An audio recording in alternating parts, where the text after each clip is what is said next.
You wish to enter the tourney? I don't have much, just sword and shield. I mean to serve the realm with all my might. What should I do? I don't know. I'm really quite drunk.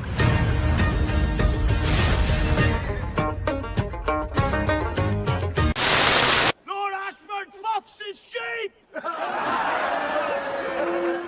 Lord Ashford and his sheep. Unfortunately, it looks like he will never escape those rumors. He is stuck with that one for life.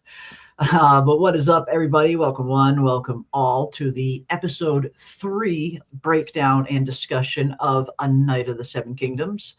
And another phenomenal episode, I thought. I feel like each episode is getting better than the last and picking up a little bit more with each episode. We're slowly kind of getting to the thick of it.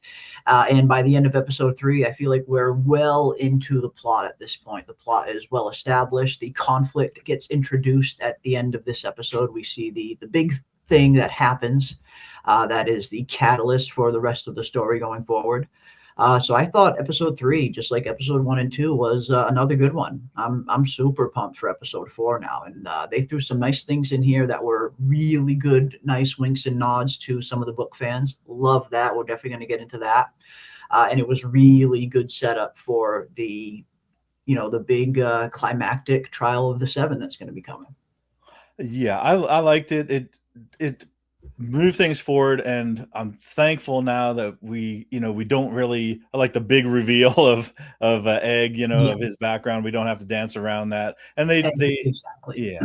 And if they went any longer, so they did a lot of things correctly. I mean, they don't have to be coy about it anymore, or drop these little hints. It's hard to keep a secret like that. And I don't know how many people were still shocked by that reveal or whatever. And I imagine if you were, I think if you really didn't know or didn't guess, and I'm one of those people, sometimes I'll just get swept along in the story, and something that might be obvious to everybody else, it comes as a real big, shocker to me.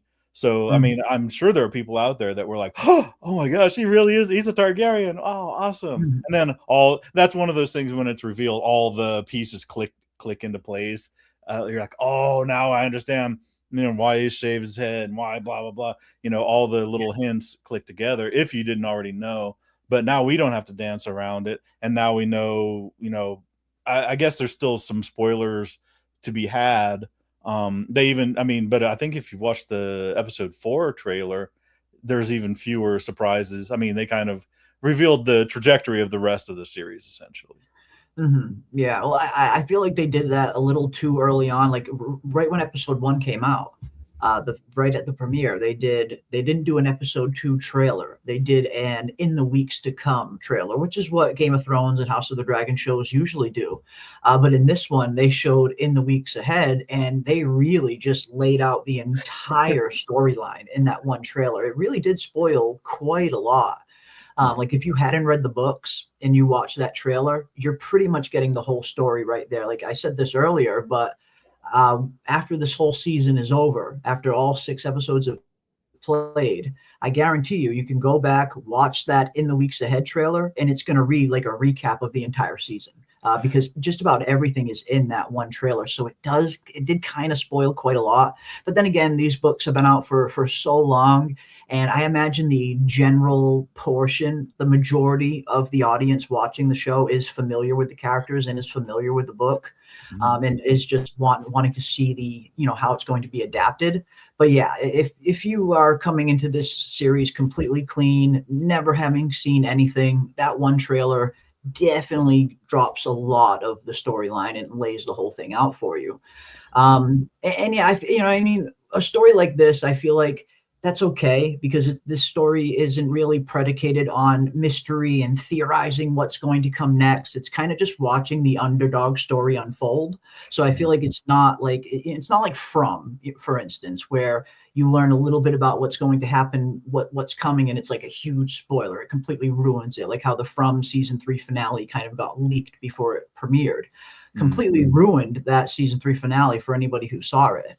But for a story like this, where it's not like super predicated on mystery and trying to theorize what's going to come next, it's okay. I wish they would show a little bit less in the trailers, yes. but it's not as detrimental to the overall story. I feel like, you know, you're still getting that underdog tale of Dunk and Egg and their journey. Yeah. I wonder if they thought, I mean, when they were constructing that season-long trailer, if they really thought that, because I mean, it was a lot of smash cuts, a lot of like 1 second clips. Now, if I watched it, I might not have been able to, you know, just if I just watched it raw, I might not have been able to piece things together. But yeah, if you freeze frame it and really try to figure out the mystery, it's really right there. I mean, you see Arion with his bloody lip and the whole rest of it, and you're like, They oh, announced the trial, all of it right right, there in the trailer, you know, right, like right. it's just So I mean, it depends on how hard you look at the at the trailer, you know, yeah. how closely you Yeah. inspect it. And for me, I mean, for me, it's hit and miss. If I weren't doing the show, I probably wouldn't. Yeah, I usually don't watch the next episode trailer or stuff like Yeah, that. like if I wasn't covering it on the channel, like shows that I like don't cover on the channel, shows that I just watch just, you know, just because I enjoy them, I usually don't watch trailers for you know, upcoming episodes. Like I kind of I just want to see where it's like Fallout, for instance. I'm catching up on Fallout now. And I won't watch any previews for like the next episode of Fallout because I kind of want to just be surprised, especially because, you know, that's not really based on any exact source material from the video game, just set in that same world. Mhm. But yeah, stuff that we're, you know, that I'm covering, unfortunately, I have to dissect every little frame, unfortunately. But yeah, I mean, you know, I know the story like the back of my hand. So when I saw that trailer, it didn't really bum me out much because I kind of knew the story that's going to be coming. Right. But I was just a little surprised because that one trailer does lay out like every story beat throughout the whole season. Yeah. But It's but going to be a fun ride, though. Still, I it's mean, a and fun ride either way. yeah, Again, it's not about the mystery. It's not about this isn't a mystery show where you're dying to see what happens around every corner. This is Dunk's underdog tale. This is a true underdog story at the end of the day. yeah. But yeah, some things, you know, and again, as Sunny Skies brings up, the fortune teller did spoil a little bit. And yeah, we're definitely going to get into the fortune teller here in a minute and who I think she is, and what all of that means. But let's see who we have in the chat. We got Ando in here. We got Haymaker. What is up, everybody? Good to see you guys. Welcome, welcome, welcome. I see Weirwood Rob in the building. I see Wolf Spirits here as well, and Sunny Skies. Welcome, everybody. What is up, Henry Bemis as well? Welcome, welcome, welcome. Yeah. Yeah, I don't want to set the world on fire either. Not today. Not today. I just want to start a flame in your heart. There it is. There it is. But all right, let me pull the episode up here and we will go through it and discuss all of it. And that's what's, I feel like that's what's fun for me about breaking some of these episodes down because they're not super long. Why I do wish they were longer. You know, the fan in me wishes they were longer.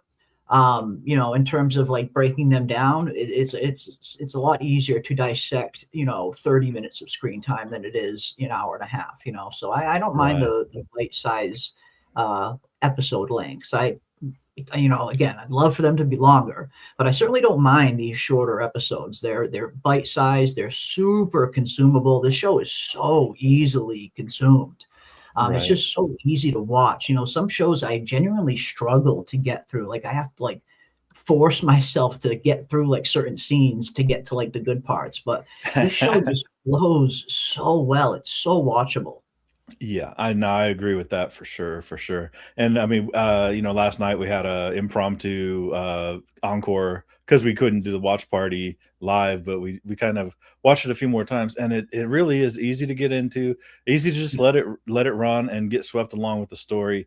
And I'm all about the escapism, you know, whether it's a book or whether it's a show. And this one, it is pretty sweet. And some of the predictions I was mentioning, I don't like to make predictions because, you know, it's fun to be right, but it's also, I hate being right because then it kind of spoils it for other people. Yeah. You know, if I am, with egg, when I saw him run over the lance, I was like, for some reason it didn't in the trailer for this episode 3, I was like, that just seemed to me like he was kind of doing a scrimmage or a practice. Yeah, it And looked sure like a enough, practice run. Yeah, it just looked like him training. Yeah. and especially, and they use the foggy background, the misty, foggy Well, background. and he had a training lance too. He didn't have Oh, he okay, didn't have a tourney lance in him. He had just a regular training lance that he was running around with too. So that was okay, a bit of a okay. giveaway. But it's funny, man. He's How fun was that scene? Just the opening of the episode, right? Just seeing him training, running around with a lance, running around with the sword that's bigger than him, trying to get Thunder to listen to him. Like it's just such an endearing show. Yeah, yeah. And it kind of showed another element to Egg, that he is taking it seriously. Yes. And now, especially in retrospect, in the context of him being, a grandson of the king, a princeling, essentially, he didn't have to do any of that stuff. He doesn't have to, we've all seen people that have grown up with a certain amount of entitlement. They'll do certain things to the point where they feel like something is beneath them, and then they'll buck against, wanting to do that. And this kid he wants to be a squire. He must have fallen in love. I mean, maybe it's like the medieval equivalent of wanting to be an astronaut or something. I think it is. I mean, and I think that's what it is, especially for people of high birth. That is the star. Like once you get old enough, you start squiring for a knight, and then one day you hope to become a knight yourself. And I think that's all done. I think that's all Egg wants. Yeah, he just wanted to find someone that he could squire for, and he knew that his brother Daron wasn't that person. So he sees Dunk coming into the inn, this chance encounter. And Egg sees his chance. He's like, okay, maybe this is my one chance to serve a knight, to squire for a knight. So he tries to endear himself to Dunk, which he does. But yeah, I mean, you're right. I think it's just like the Westerosi, growing up equivalent of wanting to, join the basketball team or the football team one day. First, you got to join the Pee-wees. You got to be a squire before you can become a knight one day. It's one of those things that all Westerosi kids probably want. Right. And now that we know now that we know his upbringing, we know why he knows so much. And acting as a page, he was probably privy to all. I mean, that's how he knows the heraldry of all the different houses and stuff. Yeah. He knows all this stuff. So he's probably well aware of the progression. You have to be a page first, you have to be a squire next, and it doesn't matter if you're the grandson of the king or if you are the poorest of the poor. That's what you got to do. You got to punch your ticket and go. Exactly. And as Wolfspear brings up, it gets him away from his family too, which is another plus. I mean, Egg, we know he doesn't really particularly care for his brothers too much. He and his father probably don't have the best of relationships. Like Egg is not, he's the fourth son, for crying out loud, the fourth born son. Even though he is part of House Targaryen, he still is a fourth born son, and that can be an afterthought sometimes in a lot of ways. I mean, look at Mygar against Baelor. Exactly. He's and he's like Mygar is still highly esteemed, but he's not Baelor. But he's not Baelor. He's the second son. And that one little coat scene was just so perfect in describing that in just one little shot. I fucking love that shot. But yeah, second son, third son, and fourth son syndrome is very much a thing. Henry Bemis says the portrayal of the backstory of Sir Robin Riesling was pretty gnarly. Yeah, that was great. That was really, really good. Seeing him, he comes up to Egg and thinks that Egg is stealing this horse. And then we see that little flashback to how he lost his eye in that gnarly freaking joust. So that was fun. That was fun to see. And that was an interesting one. I mean, that was really probably that was for the benefit of the book readers, kind of like an Easter egg. Definitely. Because I think the mention I'm saying there's these little winks and nods that he's throwing in there specifically for George and specifically for book readers. Yeah, because I mean, Robin Riesling he's in the book, but he's only like mentioned like when he's jousting, and then I think Egg tells Dunk, he lost his eye 5 years ago in a joust. But how are you gonna? It's another instance in the show of them having something that's either a secondhand story or an internal thought that has to be portrayed out there. And I kind of felt like this was almost. I mean, I initially took this as why the hell are they even showing this to us? It's kind of like I felt like it was almost like a filler scene or a pointless scene or a fan service scene. But I mean, it did what it was supposed to do. I mean, if they wanted Robin Riesling portrayed in the story, this is how you would do it. I mean, this is how it would be done, because otherwise, what are they going to do? Have a flashback during the joust? That would break the narrative flow of all the energy of the joust. So having him show up and then showing his joust where he lost his eye as a flashback kind of fit, man. I mean, these guys have a steady hand on the tiller. These guys guiding this show, and week by week, I'm gaining more and more faith in their handling of the material. So it's pretty satisfying. Even stuff that like initially rubs me the wrong way or initially makes me, twitch. I was like, oh, okay, no, I get it. It's like, I'll allow it. Yeah. No, it's. I mean, I think they're nailing it. I think they're nailing it completely out of the park, and almost in just about every category. There were a few moments in this episode 3, where I felt like the music didn't quite match the tone of the scene. There was only like really 2 instances of that I wish the music could have been a little bit more serious and it sounded a little bit more comical, and we'll get into that. But no, this scene right here, yeah, this was fun. Again, it's nice to see these little winks and nods to the book readers. And again, we get another one that we're going to talk about towards the end of the episode. That's very interesting and intriguing. And even though Night of the Seven Kingdoms doesn't really have a whole lot of a magical element to it, it's very much a grounded story within Westeros. There isn't high magic all over the place or anything like that. We did get a little touch, I guess, of prophecy and foreshadowing in this episode. Heavy foreshadowing in this episode. But yeah, this scene, phenomenal. Yeah, and they fleshed him out. What's wrong with your eye?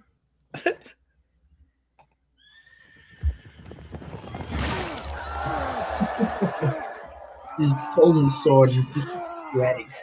Oh my gosh. Yeah, his eyes hanging out of his socket.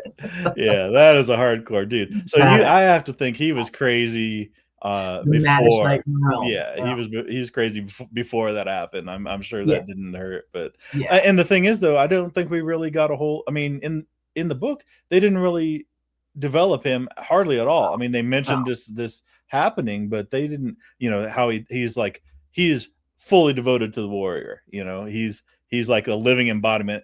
We will be merciful. I thought he was a brigand at first. I thought he was like, if you tell the truth, we'll be merciful. I'm like, oh man, does he have backup coming? Is he a robber that's gonna, mug egg for the whores? Okay. But he was using the royal we, or the me and the warrior and I.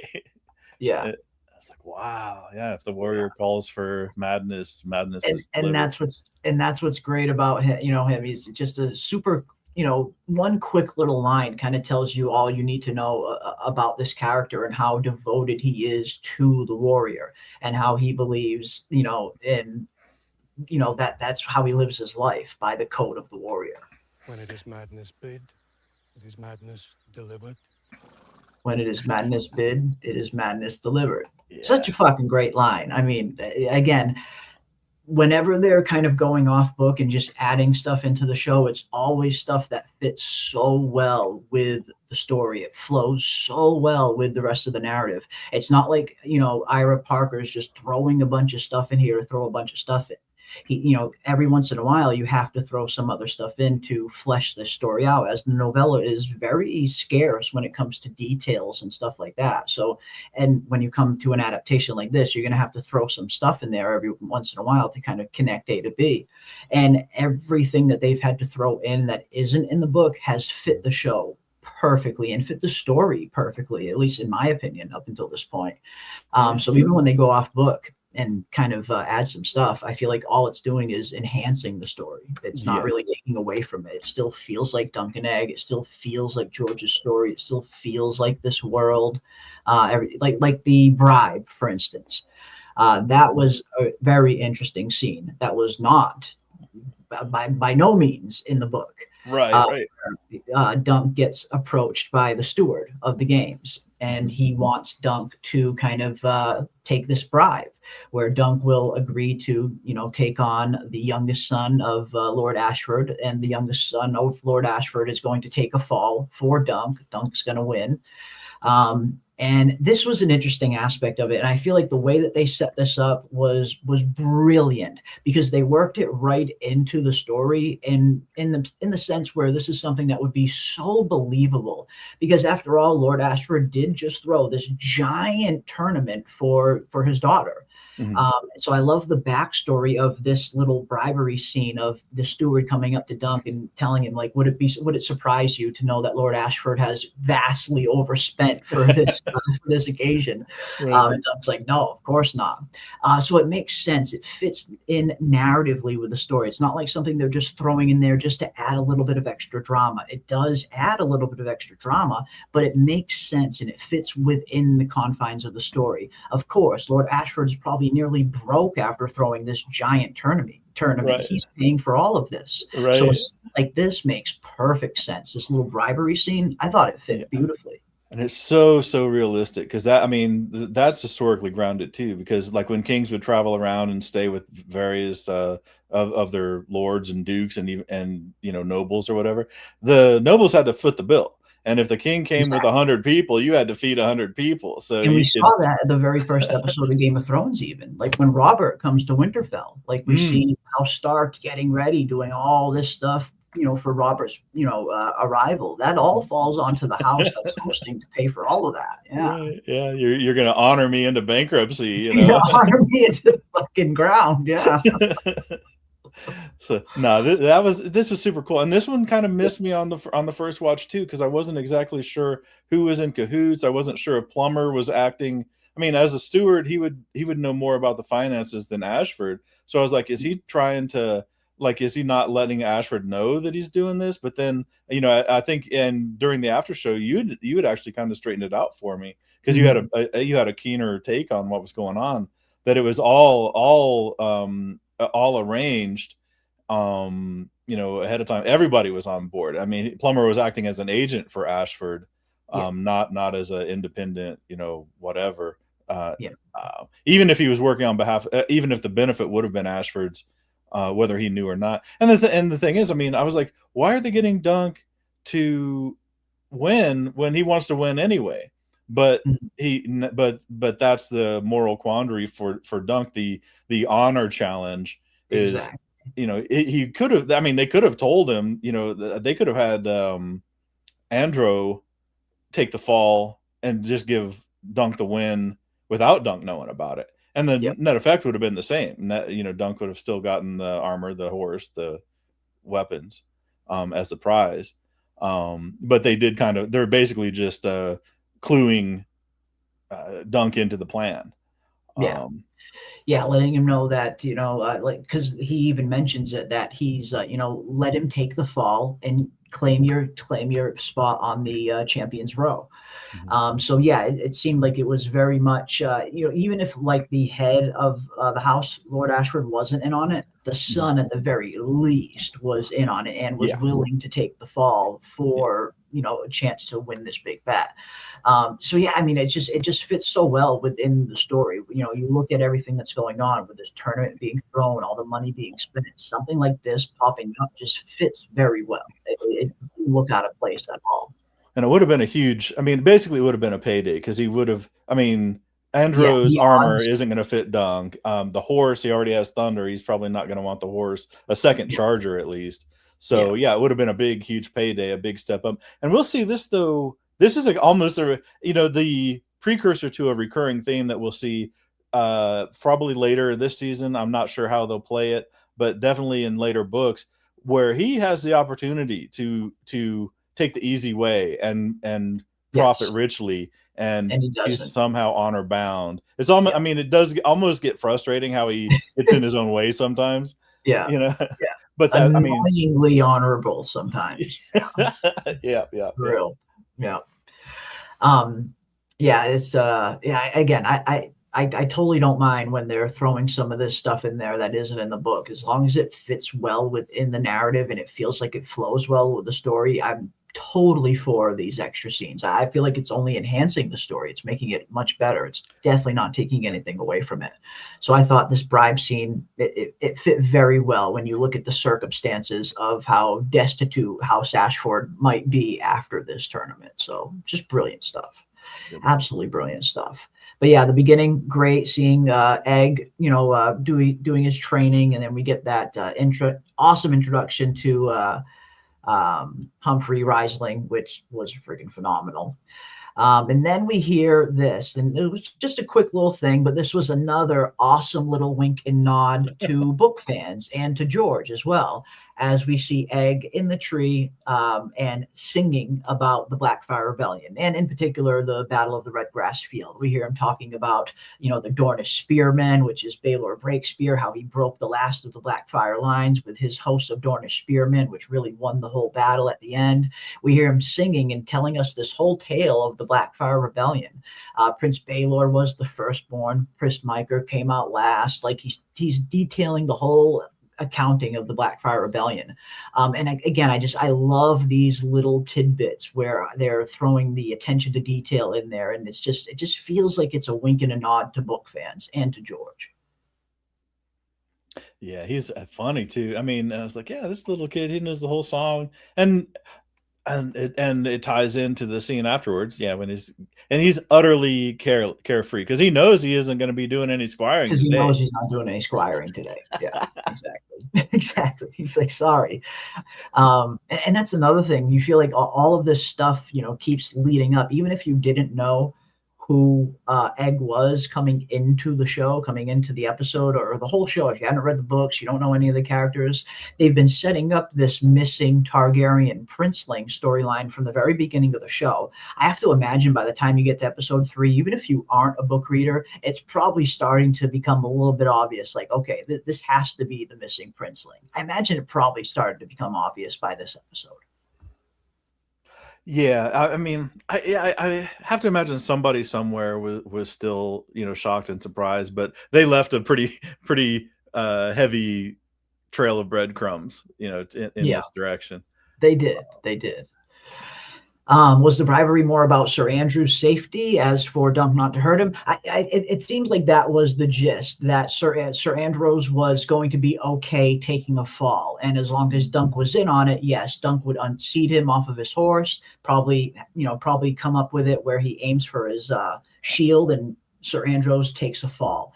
Mm-hmm. It seems like that's what they were setting up. Yes, it was the bribery so Dunk could take out Sir Andros and Andros would just take the fall and he wouldn't get hurt in the process. Yes. Especially basically in the face of people people that would hurt you. It's like how a fighter would take a fall in a boxing match. Like, when the 4th round comes around, take a dive. It's similar to that. Yeah, absolutely. And I mean, we see that even in current day, point shaving and everything else. And it's a big scandal. As long as it doesn't get out, I mean, everybody's happy, for the most part. And again, they got some killers in the joust too. We already know that Manfred Dondarrion, he doesn't have a problem at least taking advantage of a weakness. And Arian, Stefan Fossaway, so it doesn't matter battering people in the yard, so he can take advantage of them later on in the list. Like, there's not a lot of chivalry going on at these tournaments. And Dunk being an unknown quantity, being a no name, would certainly be plausible. He's big enough. Even if he's not a skilled jouster, his sheer size, the physics of it. Yeah, I mean, that's a lot of meat to move. Well, and it's funny. It is. That's a lot of meat to move out of the saddle and onto the ground. Like that's a big boy that you're gonna have to unhorse for sure, especially with tournament lances that tend to, they're made with ashwood and they tend to snap really easy. Mm-hmm. So yeah, that's gonna be a little bit tough.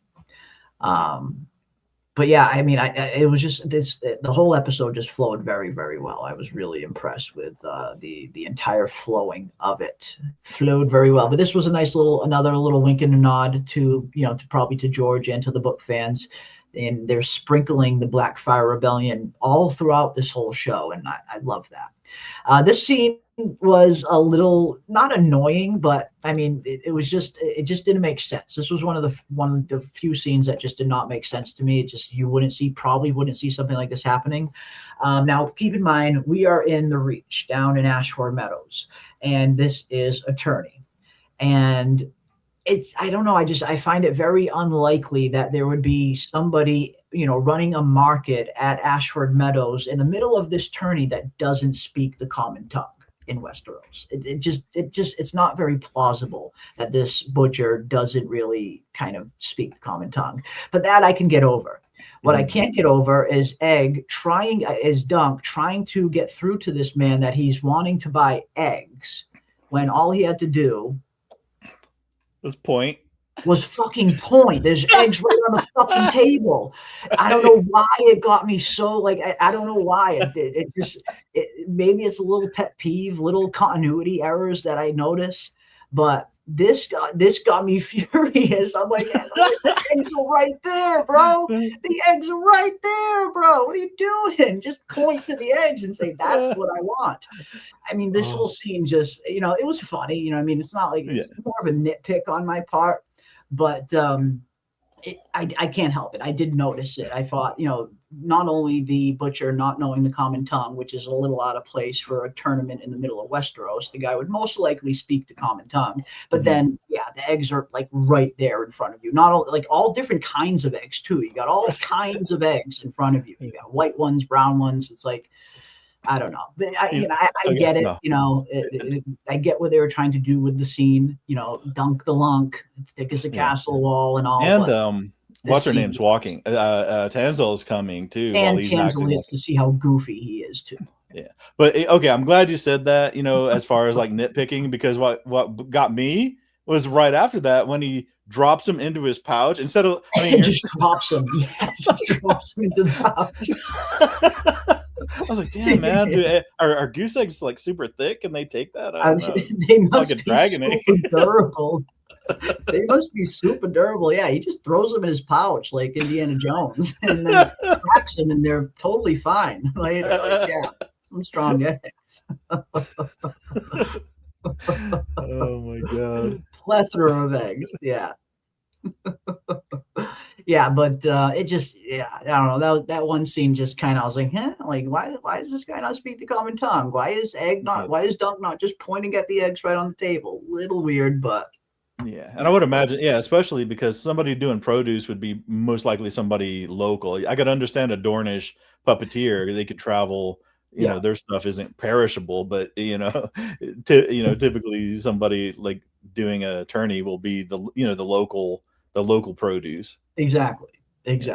Local farmers, local merchants coming here to sell their wares. So it was just a little out of place. This is 100% for just to lighten. I don't know now. Go back a little bit, and then where is this? What's bookending this scene? I mean, did we need something to lighten our mood or to lighten the tone? Like I'm trying to.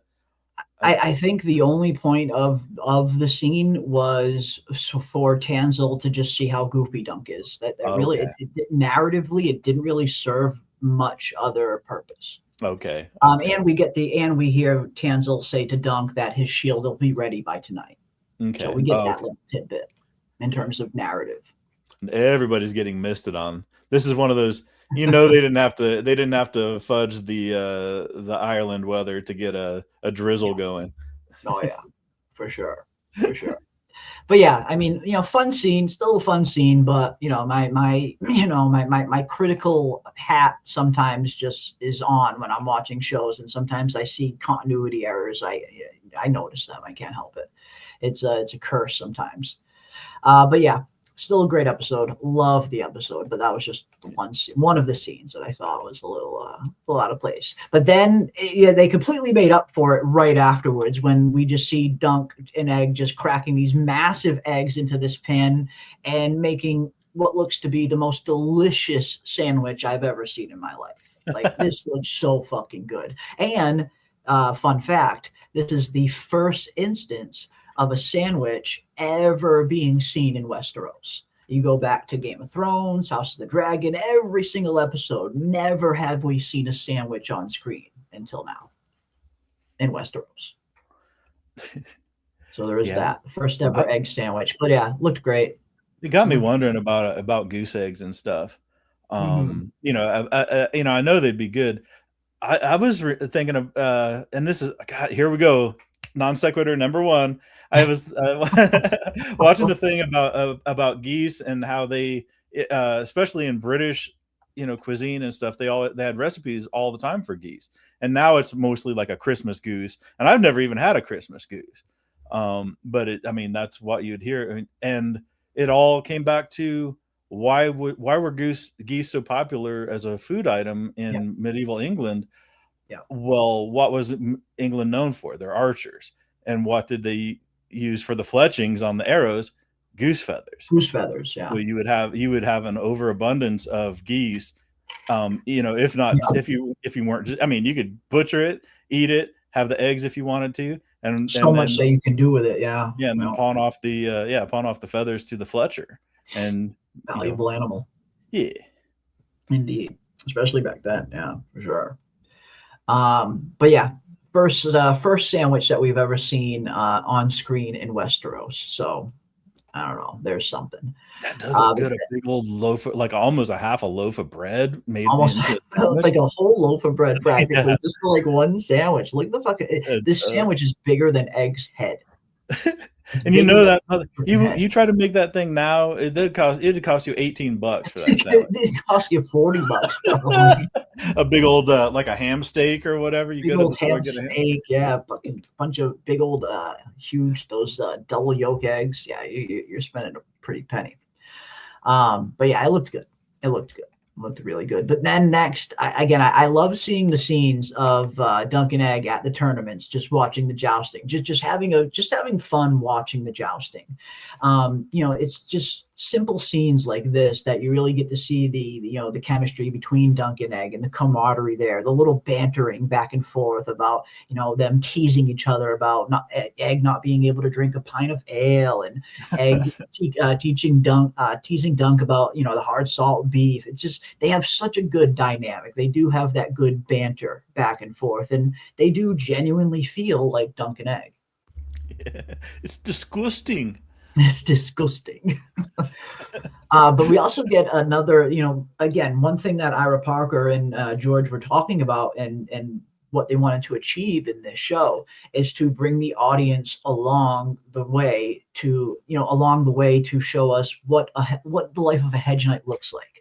That way the audience can see what Dunk goes through on a day-to-day basis. That's why I think they're showing him going to the market, getting the eggs, cooking the breakfast. It's like they want to show us a really in-depth look at the life of a hedge knight, but also the life of the regular common folk in Westeros. And that was one thing that they were very, adamant about showcasing in this show. This isn't a story about kings and queens and the Iron Throne. This is an underdog story about underdogs, about the regular common people rising up and becoming something. And we get a really good sense of that here, where you just get the good sense of the camaraderie. I believe it was you that mentioned this last night. You get the little sense of the camaraderie among the common folk, where the guy's just like sharing his drink with Dom because they're both just enjoying the show, kind of like you would see fans at a football game. So it's nice to see like what the common folk of Westeros go through on a day-to-day life and the day-to-day life of a hedge knight. I feel like they are giving us a good look at what that would look like.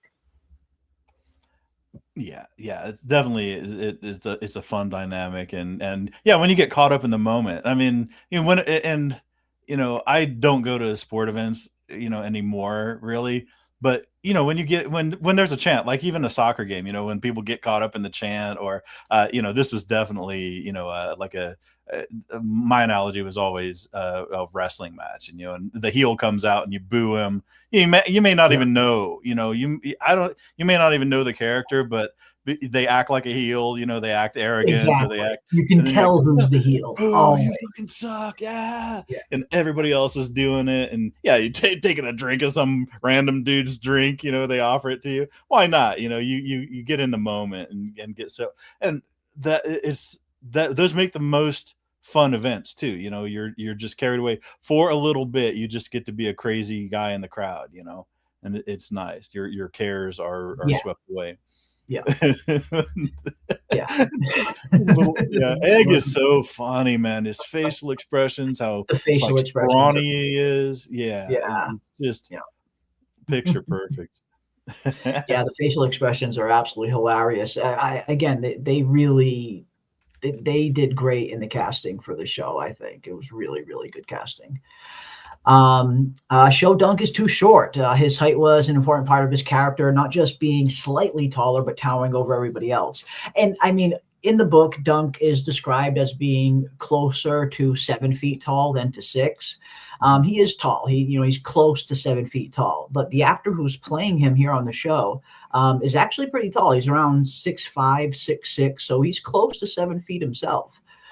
So I mean, it's really hard to find super, super tall actors that can really act really well, that are super athletic and strong, and kind of, it's casting for Dunk was probably not easy.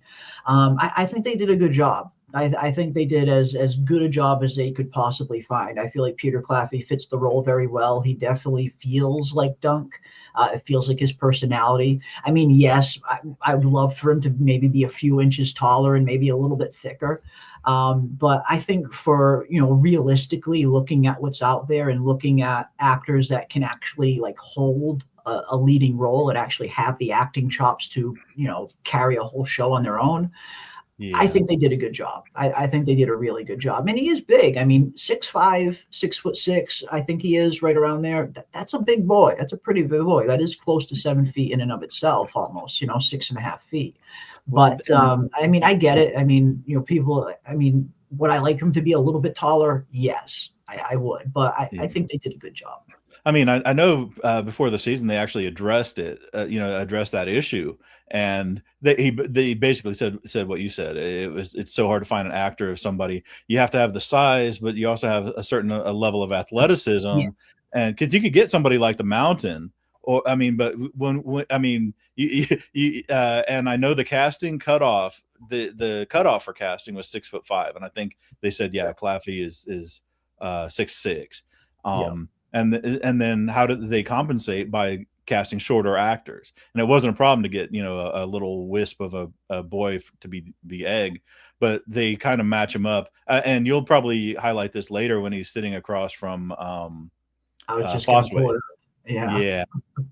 But there's just a logistical problem finding actors that are that size, because I mean, you don't want to get somebody like the Mountain who's enormous, who can't move, who isn't athletic, who isn't as believable, not super great actor. Don't get me wrong, I love Bjorn Gormanson. Guy's a beast, but he's not a very good actor. But no, I feel like this was a good shot that kind of showcased Dunk's size. Like you see just how big he is, sitting next to a regular size human. Like he is pretty big. I mean, could they maybe have done a little bit of a better job casting even shorter actors around him? Maybe, maybe they could have done that a little bit more. But again, overall, for an adaptation, a live on-screen adaptation of a book, I think they did pretty good in the casting. I mean, I think they found a pretty big guy who was believable in the role, at least believable enough, and he feels like Dunk. I think that's the most important part. Yes, Dunk's size is a huge part of who he is, so you have to have his size. Can't cast a short actor to play Dunk, that's for sure. But I feel like he feels like Dunk for me. I mean, just me personally. Again, when I see shots like this, I think, okay, I see what they saw when they cast Peter Claffey. Look how massive he is next to this guy. It's like, okay, I see what they saw, and I think he's doing a good job. And that's what they had to work with too. And this ain't a knock on you, Danog, because I had to tell myself that too. Or like early on, I was like, don't let the perfect be the enemy of the good.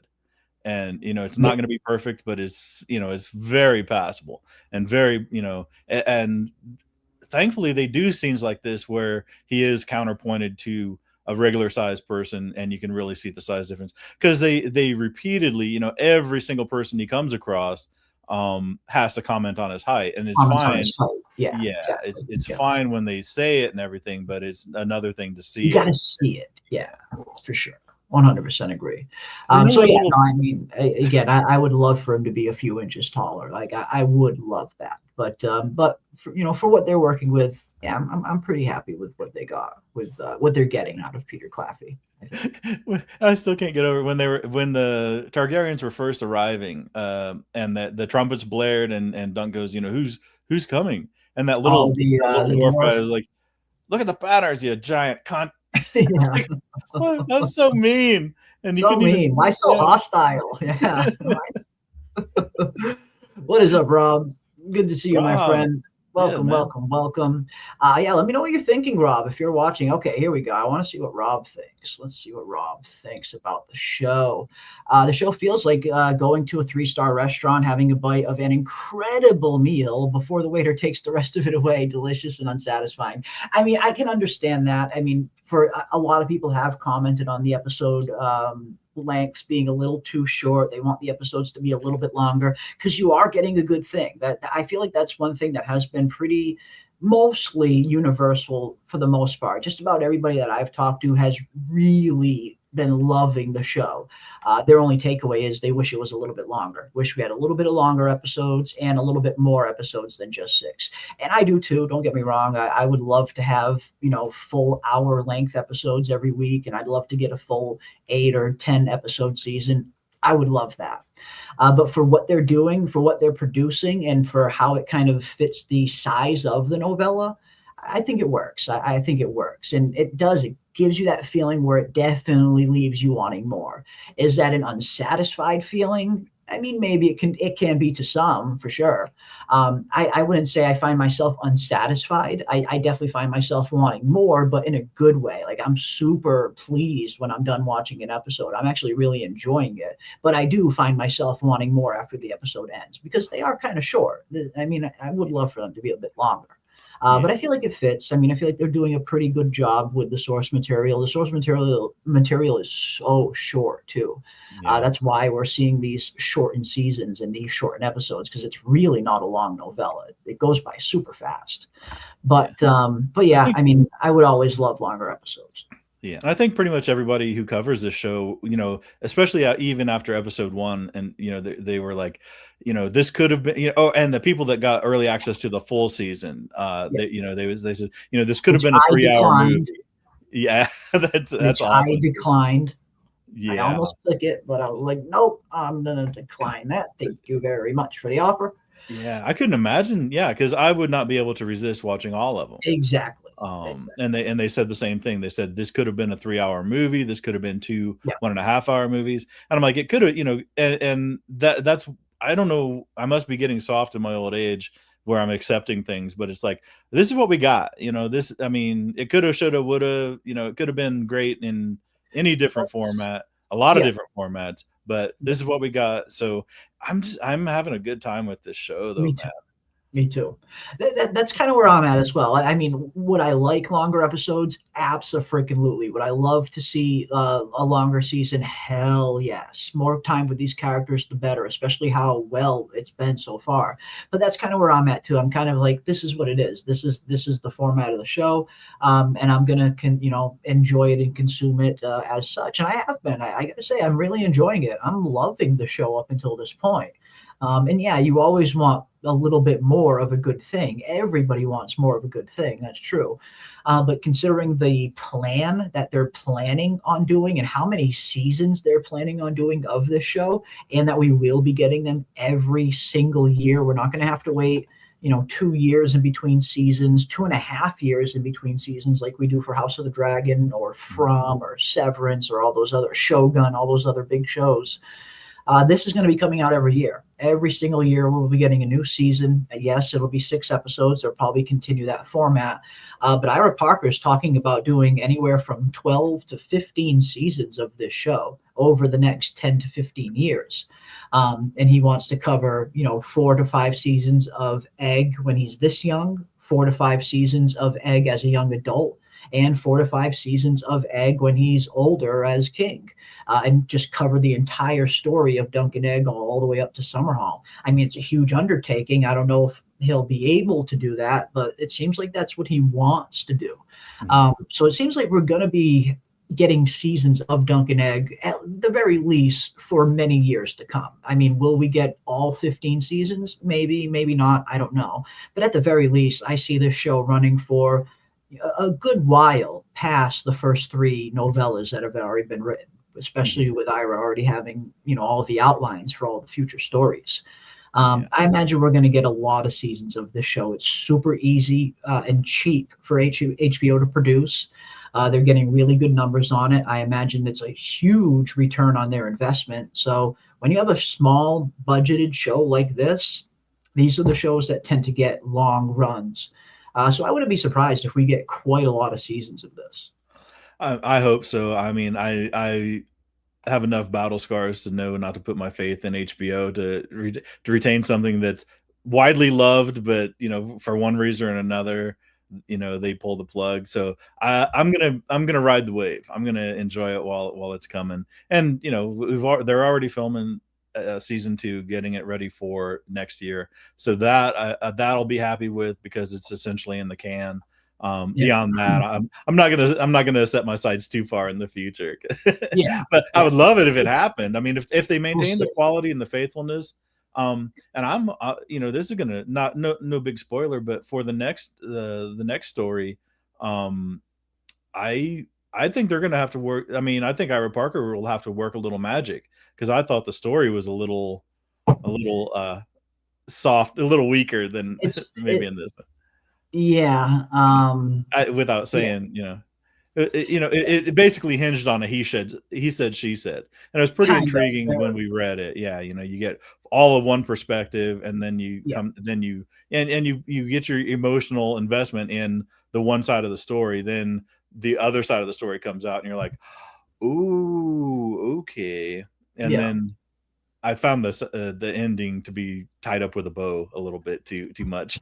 A little too. I mean, yeah, in a bit. I mean, and I think that's maybe what George was maybe going for a little bit with these like shorter form novellas. Make sure at the end of each one they're all kind of wrapped up nice and neat with a tight little bow before you go on to the next story.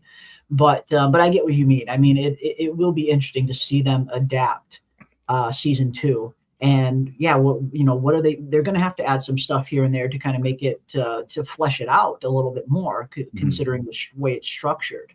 So yeah, that'll be interesting. That'll be interesting to see. I imagine, like I said, they're already well into production, it seems like, on season 2. So they already have a plan. I imagine they probably already have the first 3 seasons mapped out.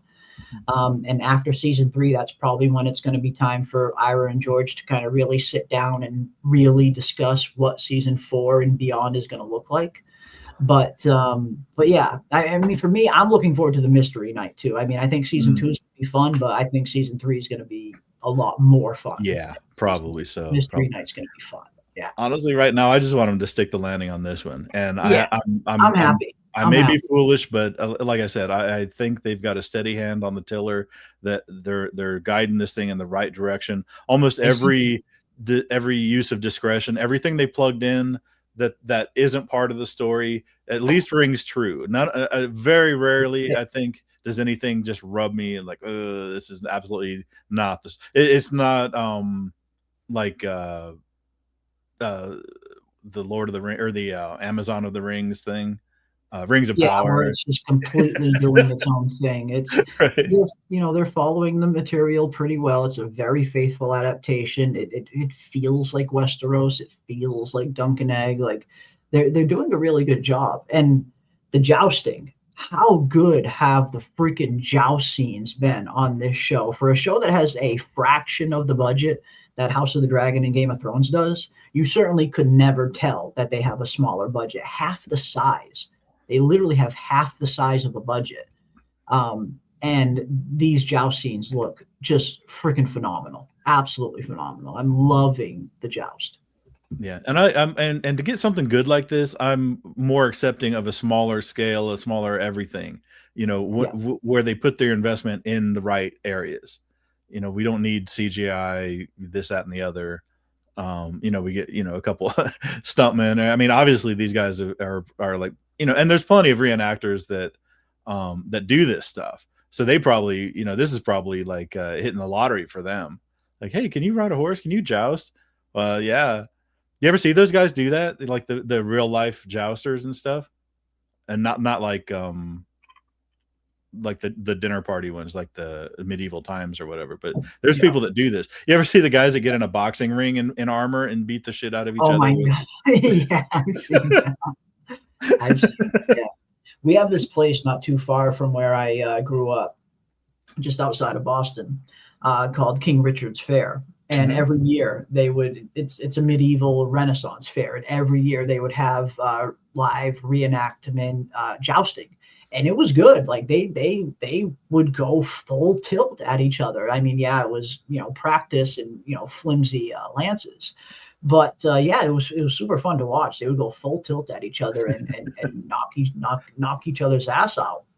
So yeah, it's a sight to see. I mean, it's one thing to see on screen, but like seeing two massive horses just charging at each other, even though it's kind of just no one's going to really get hurt, even though they could have. It was practice, but they still really could have gotten hurt, and we see that in many instances in A Song of Ice and Fire, where practice or just regular tourney lances can be very deadly.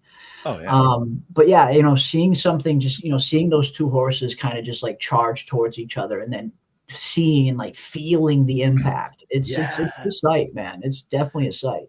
Yeah, and those are sometimes I always talk about how ancient times smell, or like medieval times would have smelled, and it would not have been. I don't ever want to go to any I don't want to time travel anywhere. Sanitary, that's for sure. But imagine a time. I mean, imagine me. I mean, you think, oh my God, these bards sound terrible. I couldn't stand listening to this shit. If you lived in a world that didn't have music on demand, I mean, they didn't have entertainment on demand.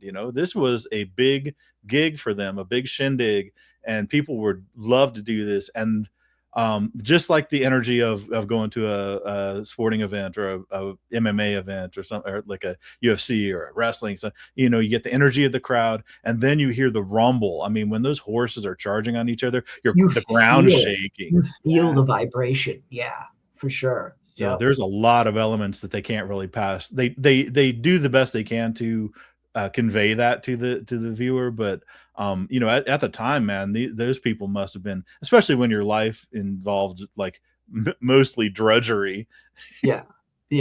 Jousting was brutal, as Henry Bemis states. Yeah, it's a brutal sport, absolutely brutal sport. People getting killed and losing eyes was definitely real. 100%. And that happened. It didn't matter your station either. I mean, how many? You could go through history and pick out a number of times where a king or a prince or somebody they had almost like like we'll see in some of these stories, somebody they had all the hopes in the world for, then a little shard of a lance, comes shard of a lance, and that's that for them. Or the horse falls over, and just like what happened to Humphrey. What happens to Humphrey here? Humphrey Harding, yeah. I mean, the horse falls on your leg. And this was a good scene, and when people heard this, a lot of people thought that this was Arion speaking to Dunk. They try to make it seem like it's Arion speaking to Dunk in the trailer when he says, come out, little knight, it's time to face the dragon. So I was glad that when we saw the actual scene, that it was actually faithful to the real scene, who he was really talking to, because the trailer makes it seem like he's talking to Dunk there. But did you catch the second instance of them doing that, the tricky editing? What they edited out Arion, they edited in Arion's name instead of Andro. When Dunk is telling Raymond Fossaway that I think somebody will be a good match for me, and they plugged in Arion, not in the trailer, it's Arion and I are a good match in the trailer, and then on the show, it's a different name entirely. Nice and tricky, At least they made an effort to. At least they made an effort to try and make it look a little different. Yeah. But we saw that, all the time, and they did the tricky editing with the audio. Come on, little knight. It's time you face the dragon. I don't know. I like that scene. I don't know why. The actor who was playing Arion, Finn Bennett, he's killing it. He is fucking killing it. He is so good as Arion Brightflame. I wasn't 100% sure at first when I saw the short hair, just because Arion has this really long flowing hair in the graphic novel that looks very fitting for his character. But no, I mean, I'm loving what they're doing with Arion on the show. Finn Bennett is killing it as Arion. Like, he's very believable. He's very unlikable. He's doing a great job. Like, it's a worthy villain for Dunk in season 1. Yeah, and they're not, and they could have easily went ham with him. They could have They made could have him, gone over the top with him yeah, easily, but they didn't. I love yeah, that they didn't. Yeah. yeah. They pull the reins back just a touch, especially in the scene with Denzel after the punch. They could have turned him into a cartoon or Could have whatever been and full given on him, Joffrey yeah, reaction. a Yeah. whole, supervillain soliloquy about, I'm going to do Exactly. this, but Exactly. yeah. And the thing is, and this is a fun, a cool scene too, because it's not like, he's like, come out, little knight. Like Humphrey had already won once, right? He had already, Yeah, he was doing. Yeah, he was doing good. He was Harding doing had good. already won this first round. It's not Yeah. like he's a pushover. Yeah, I believe he unhorses and unseats Beesbury in Yeah, in the the previous battle of the one. Humphreys, Yeah. or Battle of the Humphrey Beesbury and Humphrey Humphrey Harding. Beesbury. Yeah. Yeah, But yeah, the jousting just looks so good, man. They did such a good job with the jousting and how it looks. I can't wait to see what the trial by seven looks like. Like I can't wait to see what that actually looks like on screen. It's oh gonna be man, dope. yeah, yeah. It is gonna be dope. And here, another instance, you see you see them going. They're full tilt and Egg, kill him, kill him, kill him. It's like I feel like by episode 3, if you didn't, most people probably realized that Egg was the missing Targaryen princeling, even if you hadn't read the books. I have to imagine people started to pick up on it by this episode. Arion doing his little trickery, there. And this scene was pretty faithful to how it's described in the book. Like this is a scene where we're kind of seeing what Dunk is thinking while this is happening. He's noticing that the lance is too low. He's like, it's too low. He doesn't mean to. He's not going to, is he? Like they adapted this scene beautifully, absolutely beautifully. I just again.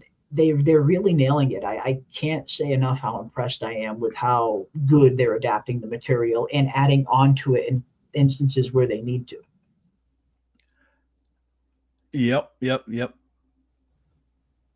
Even down to the old man coming out with the long axe and putting the horse out of its misery. Yeah, Even down to the minute, this tiniest little detail. They're really, really going all out and being incredibly faithful to the material. But this was one of the few instances in the episode where I felt like the music wasn't fitting. It wasn't fitting for the moment we were seeing. We just saw something pretty profound. We just saw Arion do something incredibly dishonorable to the point where the entire crowd is in an uproar and they're about to riot against him. And I feel like the music just doesn't really fit the scene in this particular scene. I feel like the music it's kind of whimsical. It's kind of like a little bit more of a whimsical score that's a little bit kind of comedic. And I feel like it doesn't really fit the seriousness of what this scene should have felt like, the tone that should have kind of been conveyed here in the scene. Listen to the music.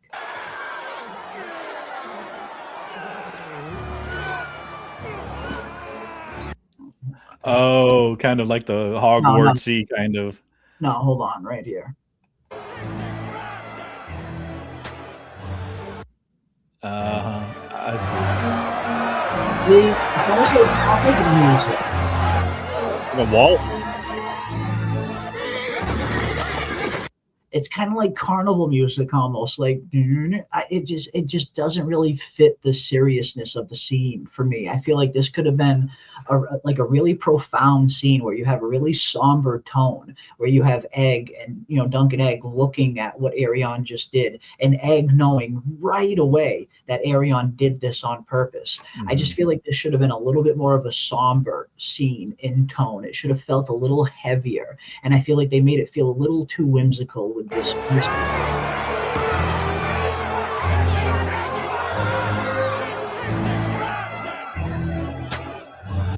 I don't know. Again, just I don't know. Maybe just a bit of a nitpick on my part, but I just felt like the music didn't fit the scene as well as it could have. Yeah, I could definitely see. Yeah, I could definitely see that, especially when you point it out.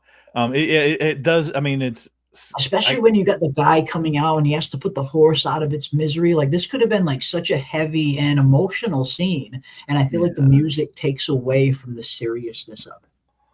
Yeah, it's a little too jaunty. Yeah, a little bit. But I see it. Yeah. but And still a great scene.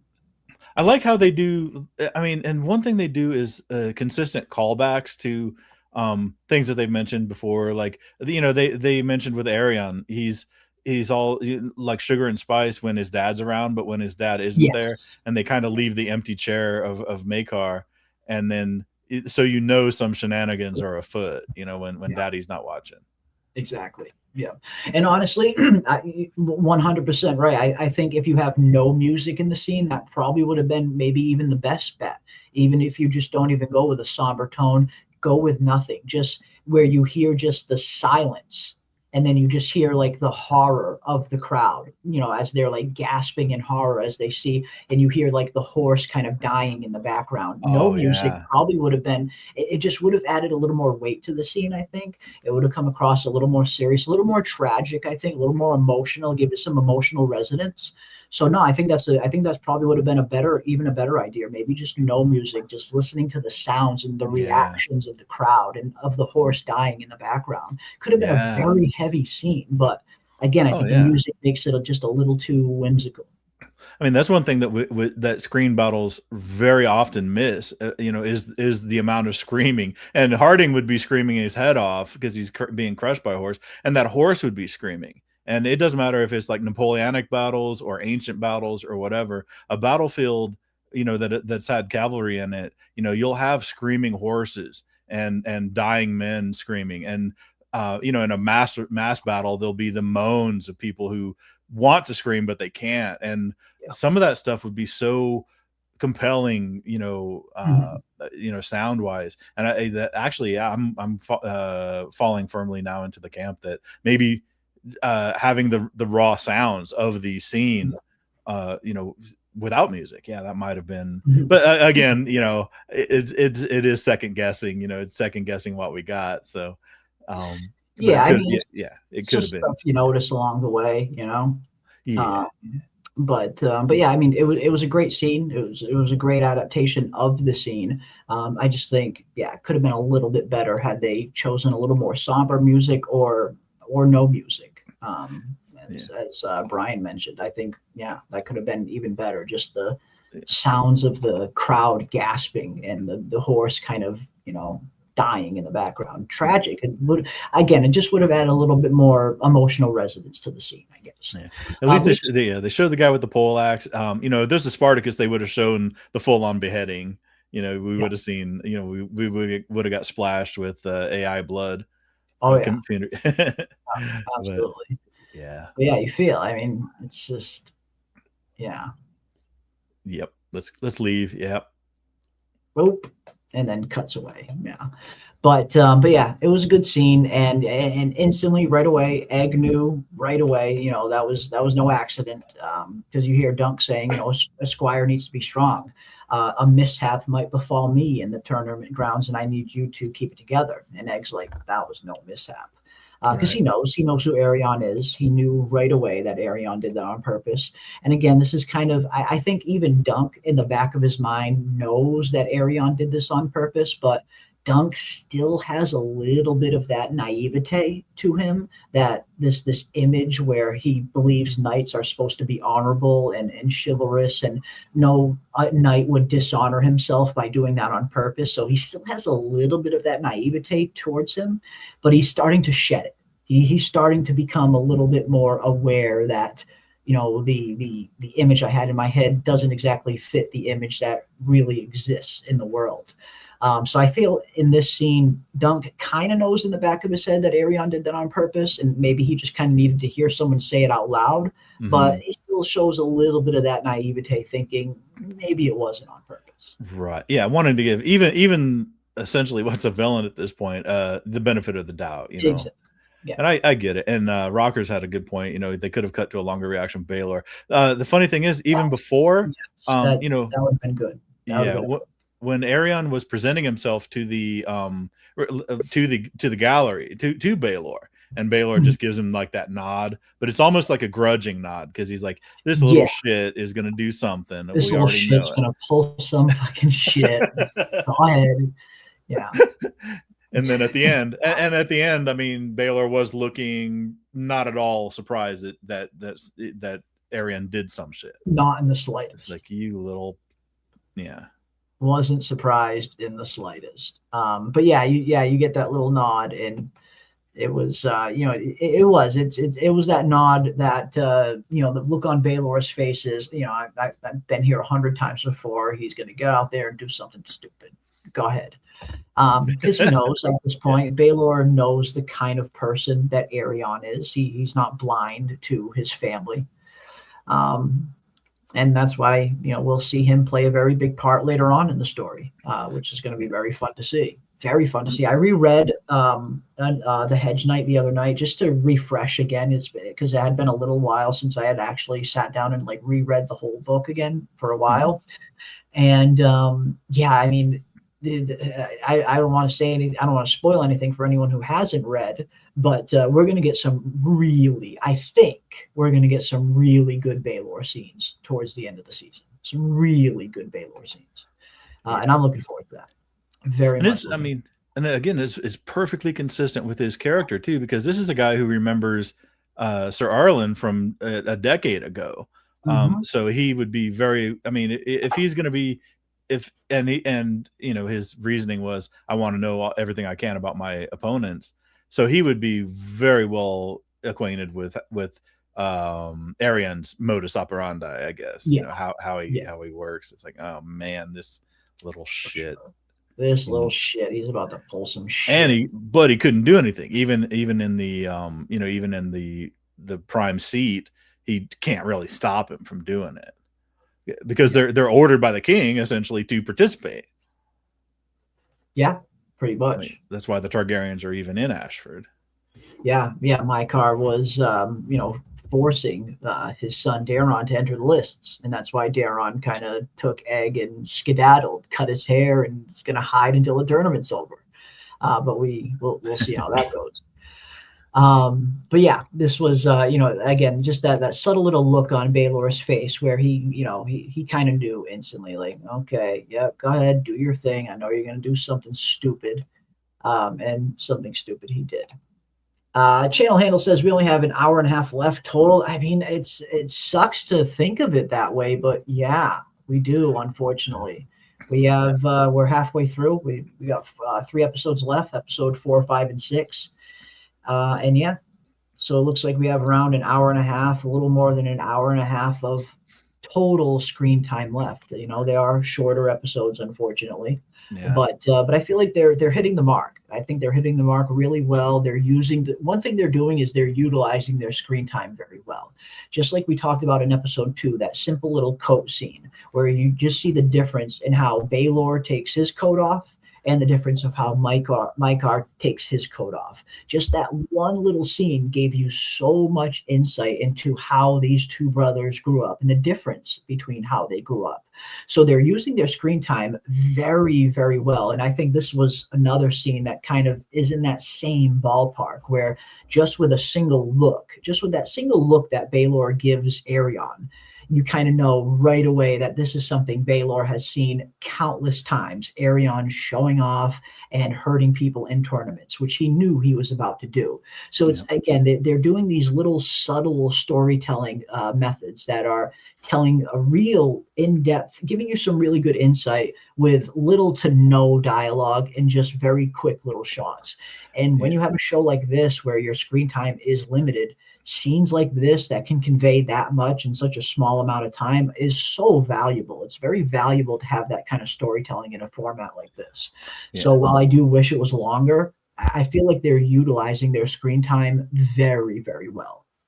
Yeah, and we can also extrapolate that this is 100% because of Arian too, because Baelor was, he has been a gracious guest, to Ashford prior to this. So it's not like he's put out to even be there at all, like Mycar was, or he has no other source of irritation other than Arian, Yeah. Yeah, pretty much. Pretty much. Although Ashford always looks, you know, that way. Yeah, he always looks perturbed. I know that the saying for some reason I heard it recently and it stuck to me. It's 5 meals ahead and 10 shits behind. Yeah, That's the look. Very fitting. But yeah, as Doc says, it will be a pretty epic hour and a half. Yes, these last 3 episodes 4, 5, and 6, it's gonna really, I mean, if people have been wanting more action and more excitement, you're gonna get it in these final 3 episodes. Episode 4, I think, is gonna be, it's one I'm looking forward to the most. It's gonna be kind of the calm before the storm type episode. I imagine the trial itself is probably gonna happen in episode 5, with episode 6 being the aftermath and wrap up of the story.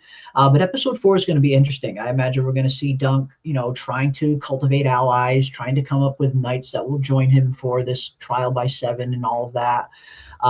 So yeah, even though we only have 3 episodes left and it's probably around an hour and a half of screen time in total, it's going to be an epic hour and a half of screen time that we're going to be getting to end this story off on. So I'm looking forward to it. Should be fun. Yeah. And if they were going to fit it all in episode 4, I mean, I think they would because they've already spent 3 episodes just getting Dunk into the tournament at all. Yeah. Having him wrangle up 6 other knights to join him, they'd almost have to speed run it in episode 4. So I bet that episode 4 we might not get as much as we think, because I would almost bet that the search for the 7th or the number of, to fill out the roster will probably spill into episode 5, and then 5 will be where we really get the I think so. Yeah. Just based on what we saw for the trailer for episode 4, I think we're gonna get the Fossaway storyline mostly in episode 4, with Stefan Fossaway and Raymond Fossaway and the part that they play in kind of forming up this trial for 7. I think episode 4 will probably focus a lot on that.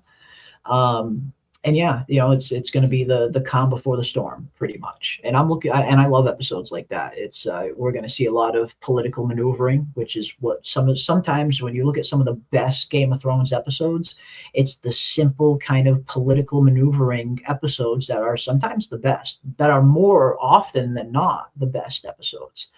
So that'll be fun. That'll be fun to see. I think the political maneuvering that Dunk's going to have to do in episode 4 to try and come up with a team, basically. Yeah, and we do have some twists. There are yet some twists. There's some twists, exactly. That's why I think we're going to see that Fossaway storyline play out in episode 4. I think we're going to see that happen next week. I think that's going to be fun. If they follow the book. Again, you never know. They might switch things up and do a little bit of their own thing. Again, as Channel Handle brings up, are there many extra scenes from the book? I think the audiobooks are exactly an hour and a half past to go to. There's been some extra scenes. They've definitely been throwing, again, the extra scenes that they're throwing in, I feel they've been fitting the story incredibly well. The adaptation has been pretty flawless, I think, for the most part. They're really adapting the source material incredibly well. But yeah, they're throwing in some extra scenes here and there that aren't in the book, and I think they fit very well. But in terms of like extra scenes from the book that aren't in the show, I haven't really seen much of that really yet. Just about everything that's in the novella has been in the show up until this point, at least so far up until the story where we are. It's been pretty 1-to-1 almost. Yeah. I mean, absolutely, all the key scenes and the necessary scenes are being treated pretty well. They're adding a few little flavor scenes, and a little fan service. So far, so good, though. I mean, I sound like a broken record, but I'm trusting how they're handling it, and almost every time that they've added something, it's rang true to at least the source material, even if it wasn't what I was expecting, or if it's, like you pointed out earlier in the show, the bribery scene. The bribery scene, exactly. Purely, for the show. Absolutely nothing, no hint of that in the book, but it fit perfectly into the narrative of the story, and It's like, okay, yeah, I can dig it. I can go with that. So it definitely was. Now I heard, and I don't know the quality of the source, but somebody said that the episode 4 is going to be on the shorter side too, like 30 minutes. So maybe, and everything else I see about the episode run times is like it ranges from 30 minutes to 47 minutes. Well, I don't know how. Maybe we'll get maybe we'll get a longer one when more stuff is happening, in 5 and 6. And this is a completely unsubstantiated rumor, and take it with a pillar of salt. But that's what I heard, that episode 4 is going to be on the shorter side of the existing run times of the episodes. I mean, I do believe they released all of the run times for all of the episodes before the season started, and I believe episode 1 is the longest one. That first episode's the longest one we get, I believe, at like 37 minutes or so, for something at 37 or 41. But yeah, the rest of them are all relatively pretty short, around 30, 35 minutes every episode, it seems. But we shall see. We shall see. Yeah, I didn't see the flashback in the next episode trailer. Is there a possibility the flashbacks are during the battle? Yeah, that'll be an interesting, because that's one thing that isn't in the book. That's another extra thing that we're getting on the show that the book doesn't really go into. And that's Dunk's time in King's Landing, when he's an orphan in King's Landing before Sir Arlen takes him under his service, which we do see from the trailers. We are going to be getting some of those flashbacks. So yeah, I mean, I don't know. I mean, I wouldn't be surprised if we see them in episode 4. I mean, yes, they weren't in the trailer, but they could still be in the episode 4. But I mean, there's also a possibility that that's something that he's reflecting on during the battle. I mean, they could probably work that in where he's flashing back and forth to his like roots while he's in the battle. They could do that. Yeah. I feel like it might be a little jarring. I don't know. I mean, if I were them, I would probably find somewhere to put it in episode 4 before the trial by 7 starts. But I don't know. I guess we'll see. Yeah. Whether, because and that was always for some reason I had a suspicion about that what we're seeing of Dunk's flashbacks are, I mean, what they're showing in the trailer, it might be almost all that we get. They're not going to be part of a longer extended scene. Yeah, I don't think it's going to be a long flashback scene when he was. Yeah, I think we saw most of it already. Yeah, and I mean, there probably will be some dialogue and stuff to tie it together and stuff. And obviously, we're going to see Sir Arlen for the first time. Maybe that's the part we'll see, because that was right around when he took Sir Arlen. When like you mentioned earlier, Sir Arlen loses his squire during the Battle of the Red Grass Field. And we see Dunk picking apart the battlefield, the remains of the battlefield that was the Red Grass Field. So this is right around the time Sir Arlen lost his squire. This is right around the time Dunk is in King's Landing. He's just been orphaned. So maybe we'll see that. We'll see Sir Arlen and Dunk meeting for the first time, and how Sir Arlen takes him into his service. I imagine that's probably all we'll get from that flashback. It's not going to be like a long drawn out thing. And I think I bet there's a greater than 0% chance that scene where he's prying the horseshoe off the horse might be where he meets Sir Arlen. Maybe, could be right there on the battlefield. Maybe. Yeah. Could be. But yeah, it'll be interesting. It'll be interesting to see when they put that in, when they fit that in, at what point, what episode are they going to put that flashback scene into? Yeah, they've been pretty good about that. I mean, when we think about it, other than the opening scene of Sir Arlen's third arm, everything we saw of Sir Arlen was very short little clips of him doing exactly one thing. Like there was the beating montage. There was him saying no to, him just spitting when Dunk asked him about being. Oh, but no, but even the heartwarming scenes where they're under the tree eating the hard salt beef, those are just little vignettes. I mean, nothing really, extended or tying them, super little flash vignettes that just give us a little bit of a sense as to what Dunk's life was like with Sir Arlen. They're not going into super detail, not this big, extensive flashback or anything. Super quick flash, give us a little bit of a gist of how they lived, and that's all you really need. Yeah. This is a very much a bite-sized story. It is super consumable. And they're not wasting a lot of time. Yeah, they're not wasting a lot of time on things that aren't essential to the Yeah, story. I haven't really seen much filler at all in the show. I really feel like they're utilizing their screen time incredibly well, knowing that they don't have a whole lot of it per episode. They're utilizing it pretty well, I think. But yeah, as Channel Zero brings out, he's prowling around with some girl. You don't think they'll set her up and end her? That's a good question, because yeah, we do. We see that in the trailer that Dunk is with presumably another orphan girl from Flea Bottom, from King's Landing, someone that he's probably just surviving on the streets with. So yeah, how exactly is she going to fit into the story? Are we going to get like a full backstory on her? Are we going to see something happen to her? Why her and Dunk are like? So yeah, they're adding some interesting backstory stuff there that isn't in the book at all. And again, I don't mind that. I feel like the stuff they have added so far has really fit and enhanced the story. It hasn't taken away from it at all. But no, that'll be interesting, channel handle, to see how they do that, because that's a completely new character that isn't in the book, that girl in particular. So that'll be interesting to see how they handle that. Yeah, and I'm clueless on that one too. I don't remember. I don't remember what she says, or like something like he has to get out of there, right? Family. She says, "You want a family? Go out there and get a family." Okay. Well, that would totally undo my theory about him meeting Dunk on Redgrass Field then, because it might be like he might get the offer to Squire, and then but he feels some kind of obligation to go back into the town. But the thing is, though, I mean, this girl will be an ultra minor character, so how much screen time do they want to use to develop it? Yeah. And so something has to. It must be. I think her role will be giving him that microscopic one-line pep talk to get him to make that jump. Yeah, exactly. I think that's the only purpose she's going to serve, just to give Dunk that little bit of courage that he needs to maybe accept the Squire position from Sir Arlen, where maybe he gets offered and he turns it down, and she kind of talks to him. He's like, "You want a family? Go out there and get a family." And he kind of gets that pep talk and that courage that he needs to leave King's Landing and become a Squire and go out there and learn about the world and face the world. So that'll be fun. Is the witch's prediction about egg relevant? Ooh. Yes, nope. I will say there's some gypsy rambling. Some gypsy rambling, yeah. There's some interesting stuff going on here, and I'm actually doing a video on this right now, who I think that witch was in particular, and what they're referencing.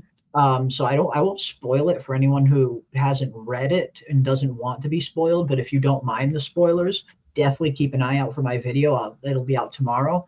But I think that this is the ghost of High Heart. And anyone who knows about the lore of A Song of Ice and Fire, you know who that figure is, the ghost of High Heart, who is around during this time period and is a woods witch, is tied to the Jenny of Oldstone's storyline that we'll be seeing in later seasons.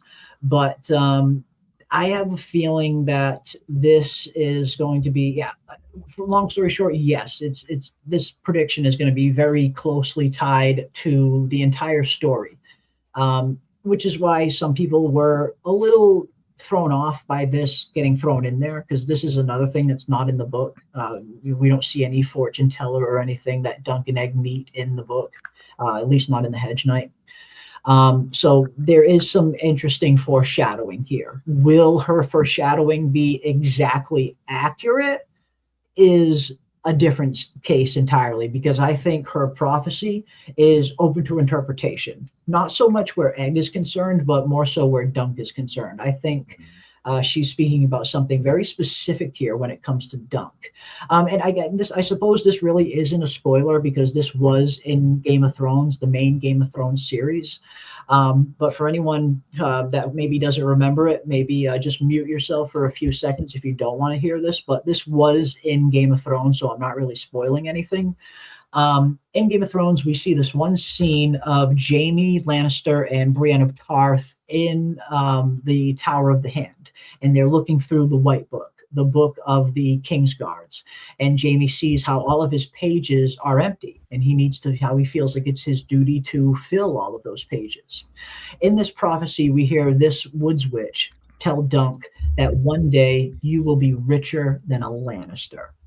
I think that is referring to one day Dunk having more pages in the White Book than Jamie will have. I think it's referring to Dunk being a more famous and more accomplished knight than Jamie will become at one point. Because Dunk doesn't become rich. It's not like there's some point where Dunk becomes like super rich or anything. So rich isn't exactly rich in a monetary sense. It's more rich in legend, I think, that she's referring to here. So I think when she says one day you'll be richer than a Lannister, that is her prophecy, I think, of the foreshadowing of Dunk's pages being far more important in the White Book than Jamie's. Yeah. And that's where Dunk places his value. That's where that's how he measures worth, more so than dollars and cents, at least so far. It's like great knights. Is he a good knight or a true knight? Or, the knighthood, the chivalry, the honor, that's where his value is stored. So yeah, that sounds entirely plausible, man. And it fits. Yeah, it fits too well. I mean, it would almost be neglectful to not have that be the case. To not have it be that, yeah, for sure. Yeah, rich in glory, rich in deeds. We're going to see that his pages are going to be far more filled up than Jaime's. So richer than a Lannister. That's what I think it's referring to. And the egg prophecy is referring to most, obviously Summerhall, and I won't spoil what that is for anyone who doesn't want it spoiled, but it seems like that was a foreshadowing for the event at Summerhall that'll be happening way, way, way down the road. But yeah, very much important foreshadowings here that we get from this Woods Witch, who could potentially even be the ghost of High Heart, maybe. Yep.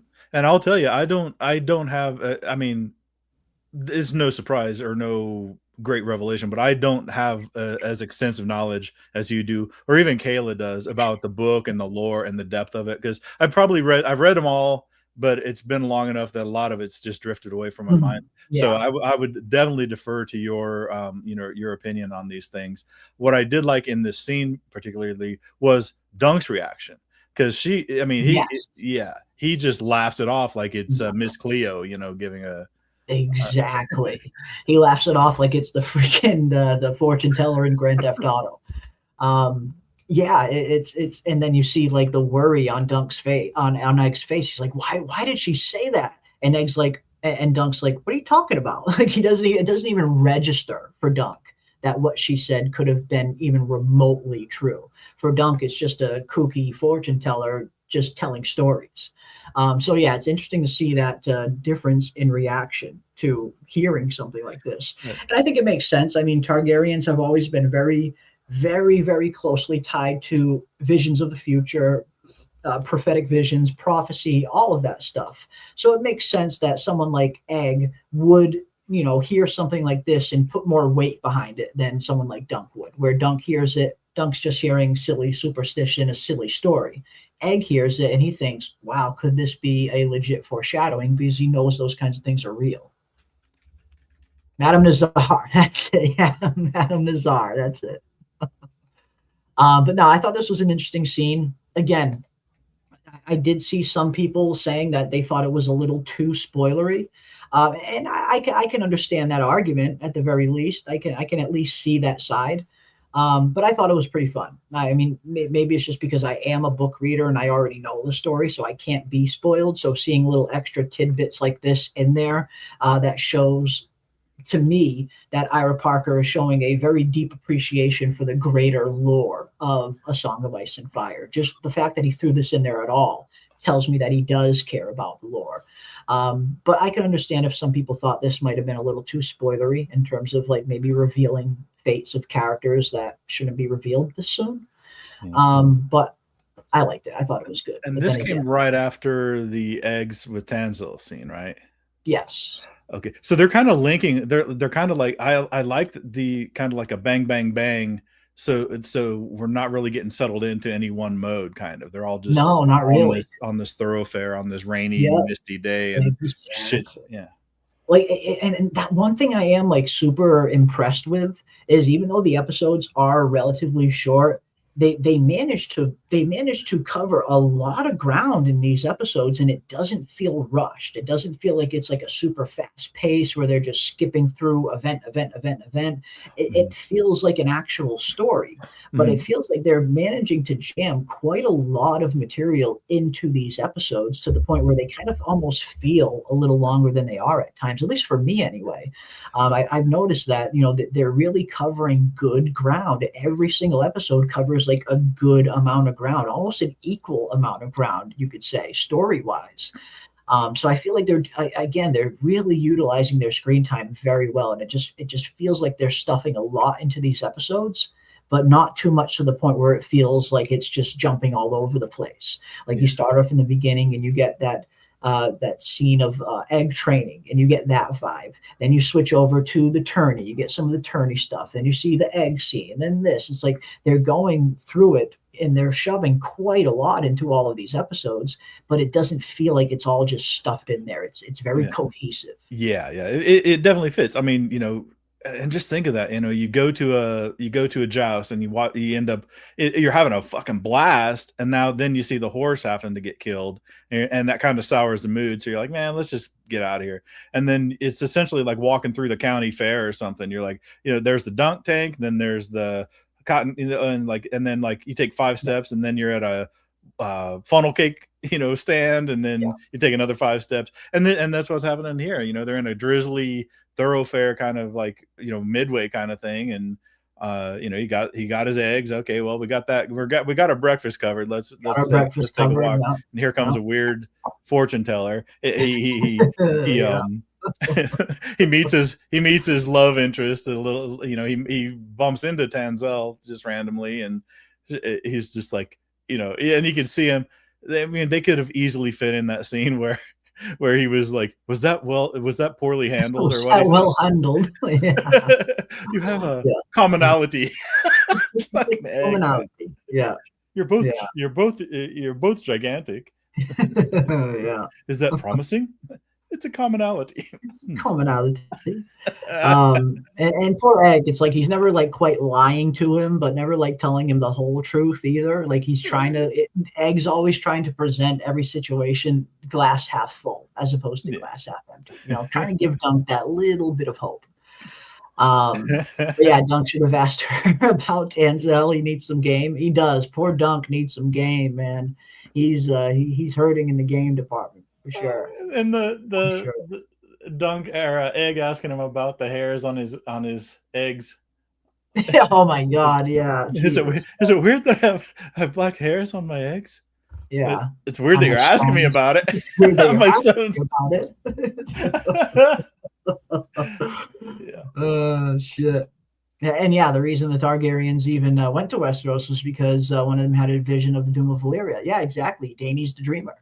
The first Daenerys Targaryen, long before Game of Thrones Daenerys, Daenerys the Dreamer had the vision, or at least that is the official story, that Daenerys the Dreamer had a vision of the Doom of Valyria, and the Targaryens fled to the outpost of Dragonstone, and they escaped the Doom. But a lot of other theorists suggest that wasn't the real reason for the Targaryens fleeing, that maybe they were exiled, maybe they were fleeing because they had a rival, they had rivals to other houses, or maybe they were fleeing because the Targaryens caused the Doom in the first place so they could become the last Dragon Riders. A lot of theories out there. But yes, the official story so far is Daenerys the Dreamer had a dream of the Doom, and they got out of there in time. And we're going to see some prophetic dream stuff happen in this as well. We met Daeron Targaryen at the very beginning of the season when Dunk first meets Egg at that inn at the very first episode. We see that Egg is with his brother Daeron, and Daeron is a dreamer. He is a Targaryen dreamer. He has these prophetic dreams, and the first thing that he says to Dunk when Dunk walks into the inn is, "Stay away from you. I had a dream about you. Stay away from me." So we're gonna see some prophetic dream stuff happen, and we'll learn exactly why Daeron said that to Dunk, and we'll learn exactly what Daeron dreamed about and why it concerns Dunk, and why Daeron is a little weary about Dunk considering what he saw. And it's a kind of a perfect foreshadowing for what happens at the end of the season or during the end of the trial anyway. It's a big foreshadowing for something big happening, and it just shows you that Daeron's dreams are legit. Like, he is a legit dragon dreamer. Yeah, and that's kind of cool because it also counterpoints both Dunk and Egg's experiences. Dunk's experiences have probably been these carnival fortune tellers that just want a copper and will tell you whatever, and so he puts zero stake in it. And Egg, being brought up as a Targaryen, knows better than to dismiss a dream or a fortune teller. I mean, because some of it has paid out in the past. Yeah. So interesting. Yeah. So they're definitely even something as random as that, they have entirely different perspectives. Yeah, exactly. And as Cannibal the Dragon brings up, there's been a lot of dreamers in the Targaryen line throughout history. Aegon, I mean, they did do the whole Aegon the Conqueror had his vision, which House of the Dragon introduced. That's not necessarily in George's books, but House of the Dragon introduced the idea of Aegon the Conqueror having the vision of the Long Night, and that being potentially the real reason why they invaded Westeros and took it over. But yeah, a lot of different dreamers. Aenys, I mean, hell, they even made Helena a dreamer in House of the Dragon. But yeah, there's a lot of dreamers throughout the history of House Targaryen. The damn incestuous aliens, as Doc says. Oh, he was funny. You know, when I see incestuous aliens, don't get that fucking scene had me in tears. I don't know if it was the way that he delivered the dialogue or what it was, but that fucking scene had me in absolute tears. The casting for Raymond. Yeah. You know who he reminds me of, honestly, is Austin Powers. I get Austin Powers vibes out of Now you won't be able to unsee it, but yeah, I get it. I can't unsee it now. Yeah, but he looks so. Yeah, he's got the right vibe. To it. He's got the right vibe. He's killing it. Yes, we almost said it exactly the same time. Yeah, he's killing this role. He is. No, they're incestuous aliens, Duncan. Blood magickers and tyrants who've burned our lands, enslaved our people, dragged us into their wars about a mote of respect for our history or our customs. Every pale-haired brat they've saddled on us has been madder than the last. Gods know how. The only honourable thing a Targaryen can do for this realm is finish on his wife's tits. The turn of the frog's gay. he's like full tinfoil hat. This epic rant. He's crashing it. This is the Westerosi crash out right here. This is like the earliest crash out. The first instance of a crash out in history. But yeah, no, this was hilarious. Absolutely hilarious. But nothing, not only is it, comedic levity aside, it's an interesting bit of storytelling on top of it as well, because it shows you what some of the kind of lower minor noble houses really think about House Targaryen. And it shows you what some of the commoners really think about House Targaryen, some of the lower born people and the regular common people. Dunk hears about House Targaryen and he thinks about all of the stories that he's probably heard growing up about all of their deeds, about Aegon the Conqueror and all of this other stuff. So it's interesting where you get this other look. And again, and maybe this is a little bit more of that naivete that Dunk still has, where he's a little bit naive about how the world really works. In terms of him and Raymond talking about how, my Squire thought Aerion meant to kill his horse. And Dunk is kind of like flabbergasted to the point where he just doesn't, in his mind, he just doesn't think an honorable knight would do something like that. And it's very interesting to see Raymond kind of break it down. He's like, why the fuck not? Why wouldn't they do that? The Targaryens are incestuous aliens. They're tyrants. So it's very interesting to see how House Targaryen is viewed by the population of Westeros, where, yes, we're always used to seeing the Targaryens, in a place of power being worshipped and everyone trying to curry their favor. But here we're getting a look at the ground floor, and we're getting to see how the Targaryens are really perceived by lower born houses and commoners. And it's not a good look. It's not a good reputation that they have among a lot of people. So while the scene was incredibly funny, it was also a good bit of storytelling as well, to give us a little bit of backstory in terms of how the rest of the country views the Targaryens. Yeah, and and they could have made. I love that they just really uncorked him in this scene. They did. Yeah. It's not, like, well, I have to be diplomatic or I have to be, he just, had a couple drinks, like, you know what, and one more thing, pal. I love you, man. One more thing. And as Channel Handle brings up, yeah, the Fossaways, high vassals of the Tyrells, not scared to talk about the Targs. And that's another thing. I mean, while he's just sharing a cup of cider with Dunk, just the two of them in the tent, he feels a little more comfortable, a little bit more brazen about telling him how he really feels about the Targaryens. But this is not something that he would ever say in front of anybody else. You get the feeling, because yes, House Fossaway are stewards to the Tyrells. The Tyrells are the liege lords down in the Reach. So yeah, this is not something that he would ever say to anyone else, but it just feels like he just feels this kind of kinship with Dunk. And they kind of developed a little bit of a friendship where he just feels comfortable enough around Dunk to tell him how he really feels. Because even he even tries to pull himself back a little bit. Like after he does, he's like, "Oh, I got a bit carried away there." Like even he kind of realized, like, "Whoa, wait a minute, I went a little far." I think that's just because he felt comfortable in front of Dunk. Like he never would have uttered any of this in front of anybody else because it probably would have meant his tongue. And what was cool, and I think, and another good decision. That's how you really feel, man. Yeah, that's exactly it, Doc. Yeah, that's exactly it. One thing that was in the book that was not here that I think was a good decision is when Egg, like immediately after this, that's when Egg fetches Dunk to rescue Tanzel. Shortly after, Raymond dons a mail and a helm and goes into the puppeteer tent with his longsword out. Yes. But so does Stefan and 6 men at arms. Yeah. And a bunch of other men. Yeah. Yeah. But it was smart of them to not really put Stefan and the men at arms along with, because then we'd have to try to explain, are the Fossaways challenging the Targaryens? Yeah. And that would be, and the thing is, could it be explained? Yes, but they would have to explain it. This way they don't have to. And I think that was a smart decision.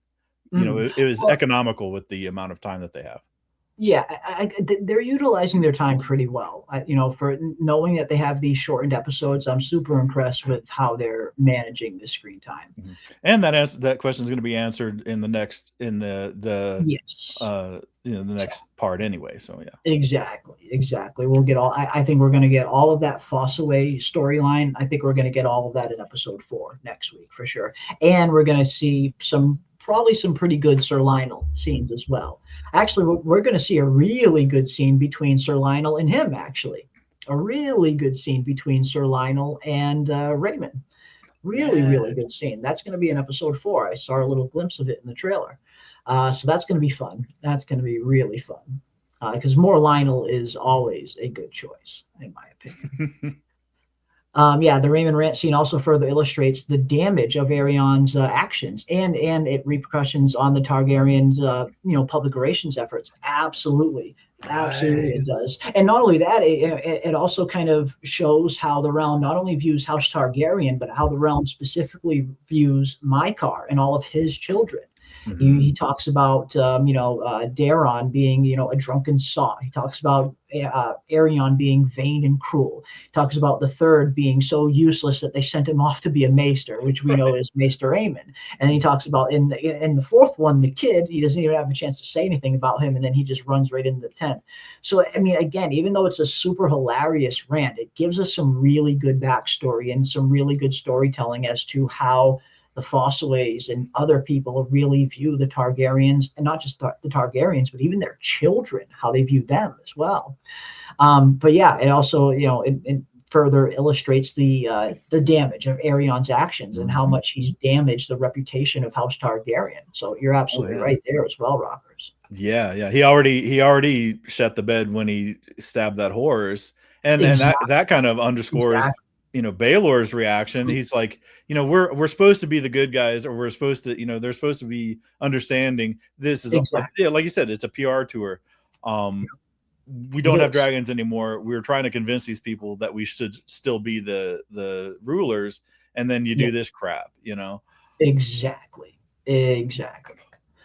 But yeah, this leads right into the big conflict where we see, Egg is taking in the puppet show where they are reenacting yet again Serwyn of the Mirror Shield. Only this time we have Tanzil herself playing Serwyn. And this, of course, does not go over too well with Arion.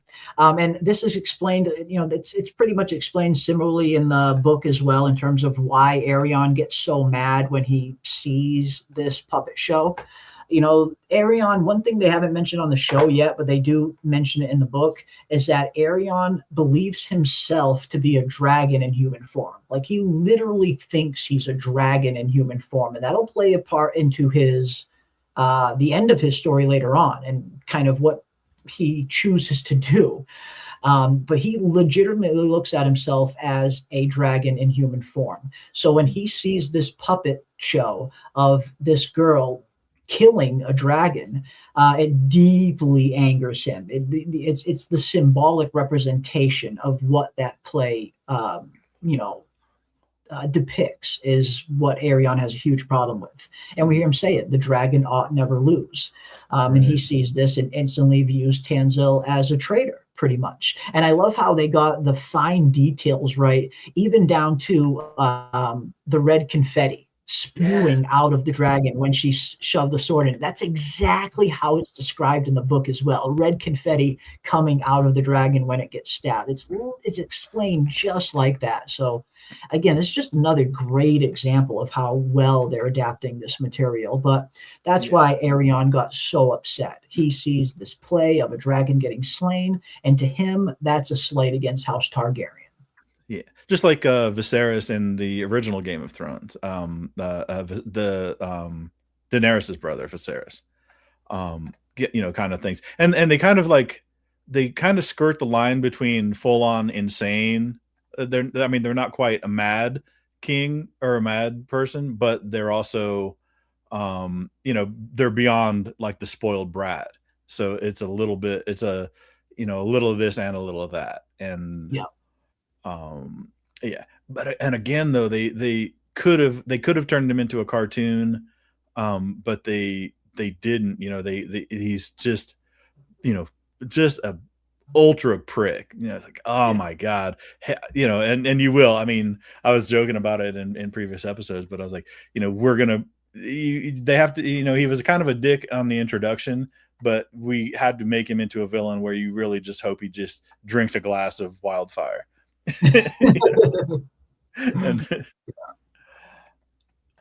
Even the free. I mean, he's fleshing out this character well. I mean, Arion, they like you said, they could have easily gone off the deep end with a character like this and made him maybe a little too Joffrey-esque. And I'm glad they didn't. I'm glad they resisted that, and they kind of made him his own character, his own villain. And he's doing it well. He's very much playing it well. Yeah, he's a right prick. He is a right prick. Yeah, but loving the show so much. Me too. I am. I mean, we're loving it. We are absolutely loving it so far. I'm super impressed with this adaptation. But we're going to also see, we're going to see in later episodes too. I mean, yes, I think that's might be why they haven't leaned into his craziness, his actual craziness, because he's also conniving. He's also like shifty and conniving, and he has to have enough presence of mind to be that too, a real villainous villain. Yeah. I mean, if an outright crazy person doesn't have the smarts to be conniving because they're just fucking nuts. Right. So yeah, he's calculated, he's cold, he's calculating, he's very meticulous, very deliberate in his villainous ways. And we will see that in next episode, guarantee. Oh yeah, absolutely. And yeah, the scene was done extremely well. It's one of the most important scenes in the book. It is. I mean, this is the scene. This is the event that really is the catalyst that sets up the actual story. Everything that we see leading up to this is just Dunk trying to prepare for a tournament that never even happens. Like the tournament never even happens. This is the real story, and that's what's so ironic about it. You see Dunk doing all of this stuff, jumping through all of these hoops to try and enter a tournament that he's never going to get to enter. And that's the kind of irony there behind the irony and the tragedy there behind Dunk's character. And it's so funny where when you look at the reason as to why he's not going to be able to enter this tournament, the reason why he can't enter a knight's tournament is because he acted too much like a knight at the end of the day. Yeah, and it's kind of ironic when you think of it. It's him acting like a true knight is what got him in trouble. Yeah, and that's one of the words. You swear to protect women. That's one of the defend the weak. Yeah, defend the weak, protect women. That and on all these things. Yeah, exactly. And that was one of the things that made the book so enjoyable for me, the first time reading it through, is you were on the ride. That was the dilemma, right? Exactly like you say. Right up to this point, the dilemma was Dunk getting, he had to get somebody to vouch for him, then he had to get armor. All his little obstacles. And he was hitting them one by one. And, in my mind, I was like, okay, well, he's eventually going to get into this tournament. Let's see what happens. And the whole story takes a 90-degree turn right here. And it's like, wow, okay. And now we're on a whole different trajectory. And it was really satisfying as a story. In the best way. Yeah.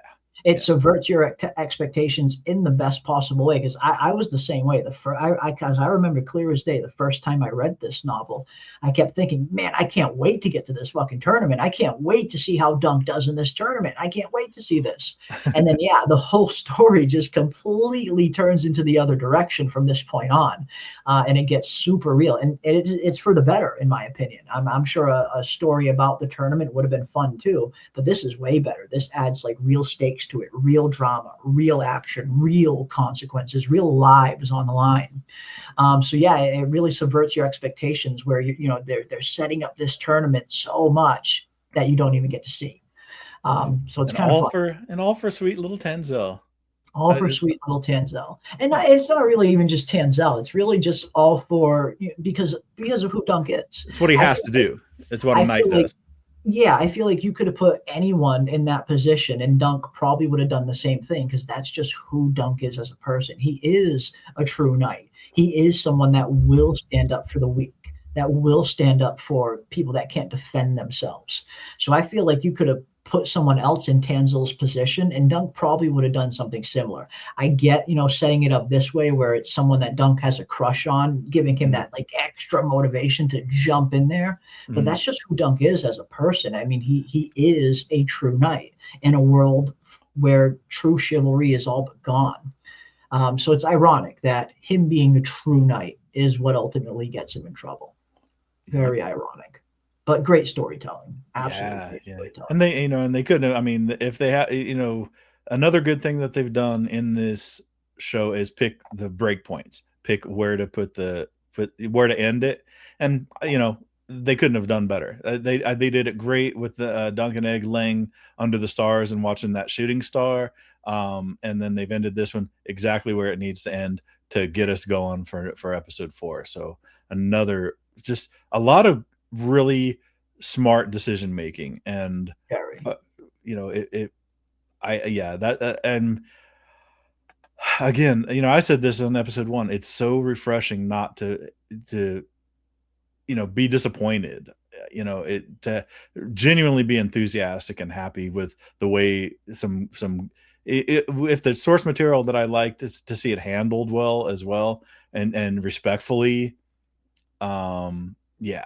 So satisfying. You get why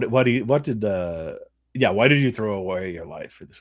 Just in a kind of like a whimsical way too, or in a like, why did you throw your life away for this? Like war? it's almost like it's in an unbelievable way. Like Like, dude, what's I don't wrong get with it, you? man. Yeah, Like, yeah. I don't understand you. Why would you throw your life away for this whore? Like, it's the way, it's the delivery of the line, right? And I noted that too, and it was a really good delivery, because you could have played this scene where he's like super mad and like super, fire and blood, but he didn't. He played it super like calm. And I like that. I like that. Anytime you see villains like flying off the handle and crashing out, that never comes across as intimidating to me. It just comes across as goofy sometimes. But when you see a more stoic approach to, the delivery being like super cold and super kind of low toned, it just, I don't know, it just hit a little bit harder, I think, for me, hearing him say it that way. Like, why would you throw your life away for this? She's scarcely worth it. They're nailing it. I gotta say, I'm super impressed. I'm so impressed with what they're doing with this adaptation. That every big moment is here. They're nailing it. The tone, the story flows very well. I know we've said this a million times, but this is one of the most easily consumable shows I've ever seen in my life. It's so easy to sit down and consume this show. And I love it. I'm so pumped and I love that we're going to be getting multiple seasons of this, and that we're not going to have to wait years in between seasons. Bring on as much Dunkin' Egg as possible. I love it. I haven't been shy about criticizing George Martin or the writing or a lot of stuff, but this one, man, it's such a delight to be able to be enthusiastic and happy about it, and have this material treated respectfully. Other than some of the pooping and the silliness.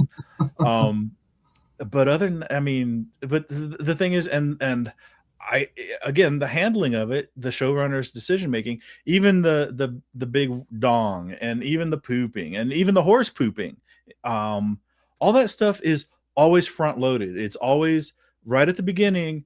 So once you, even no matter how you feel about it, even if you hate it or you don't care about it or you thought it was funny, they get on with the story, and then it's not like thrown in your face constantly, it doesn't linger more than it needs to. They get on with the story and then give us what we want, and man, super super satisfying. And again, they pointed out, we don't have to wait. Now, the one good thing is we get it a lot sooner. We get it on Friday, episode 4. The bad thing is we've got a whole week and then a weekend before the next one. Yeah, and then we have to wait 2 extra longer days for episode 5. But episode 4 is going to be coming out on Friday for anyone who doesn't know. I mean, and I get why they're doing it. The Super Bowl is massive. I mean, millions upon millions of people watch the Super Bowl every year. Right. So I get them not wanting their episode to air during the Super Bowl. I mean, they would do crap numbers. So it makes sense for HBO to kind of move it up a day or two, and that way they're not having to contend with the Super Bowl time slot, which is, everybody's going to be watching the Super Bowl. Yeah, even non-football fans. Because, because the Lady Ravener is not American. She's foreign, so she didn't grow up in our culture. And she wonders why we have holidays like Cinco de Mayo and why we have holidays like St. Patrick's Day and stuff. And I was like, look, we like to party, and any reason to a party. And the Super Bowl's become an event. Any reason for a day off of work. Yeah. People that aren't interested in football will watch it for the commercials, because the Super Bowl, just to see what new commercials come out, because that's when most advertisers throw their big bucks into the Super Bowl commercials. And this is an event. It's more of an event than just for football fans. So I think it's a very savvy decision. Watch the Super Bowl just for the commercials. Yeah, there's so many people that watch just for the commercials and the halftime show, and couldn't give 2 shits about the game. Yeah, absolutely. So it makes sense. I mean, I totally get it. Them not wanting to have it air the same day as the Super Bowl. So episode 4 will be airing on Friday instead of Sunday. So we'll work that out. Again, it looks like it's dropping super late at midnight or 3 a.m., depending on which coast you're on, east or west. So it's going to be interesting to see what we're going to do. I'm thinking maybe we'll just do a live watch party and after show Friday night. Maybe we'll just do that, because if it comes out Friday, I mean, I suppose we could do one at like 12 or 3 in the morning, but that's a little late for people. It's a big ask, yeah. It's a big ask. So this week we'll probably do a watch party and after show discussion on Friday night instead of Sunday night. So that's probably what we'll do. Sounds good. And if any of you guys, I know all of you should be members in the Discord, but you can pretty much expect at some point another encore watch party. We did an impromptu one this yesterday. It was pretty cool. We watched it a couple of times and talked about it as an after show. But yeah, if we're doing a watch and then live reaction and then after show, Friday night, that should scratch the itch. So definitely set your notifications on so you know about it for Friday. Yeah, whatever we end up whenever we end up going live or whenever we end up doing the watch party or the after show discussion, whatever we end up doing, I always throw a notification in the Discord well in advance. So if you're in the Discord, you'll know when exactly we're going to do it. But yeah, seeing as it's a little bit of a different format, we're just going to have to adjust to HBO's format because they're doing things a little differently this week. And then episode 5 and 6 will go back to the usual format where we do the pregame show, watch party, and after show all in one fell swoop on Sunday night. But yeah, here we go, guys. We got a little bit of a shorter wait for episode 4, so that's great. Looking forward to that. It'll be a little bit of a longer wait for episode 5, but hey, it's only 2 more days. That's totally fine. Gives us more time to dive in and dissect episode 4 while we wait. But yeah, there we go. Yeah, Seahawks, Patriot. You guys know me. I am a New Englander. I am from Boston. So I got to go with the home team. I don't have a Patriots emoji, unfortunately, but I do have a Celtics one, so I'll have to throw that in there. Honestly, the Seahawks are looking like the stronger team.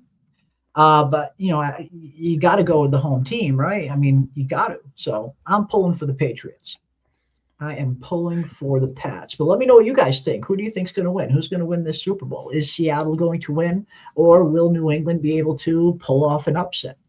Because New England's quarterback's a little injured, too. He's not going into this game 100%. So okay. Seahawks have a really good chance of winning. But the Pats have been known to play very well on this stage, as we've seen in the past. They're, one of the most winningest franchises in history.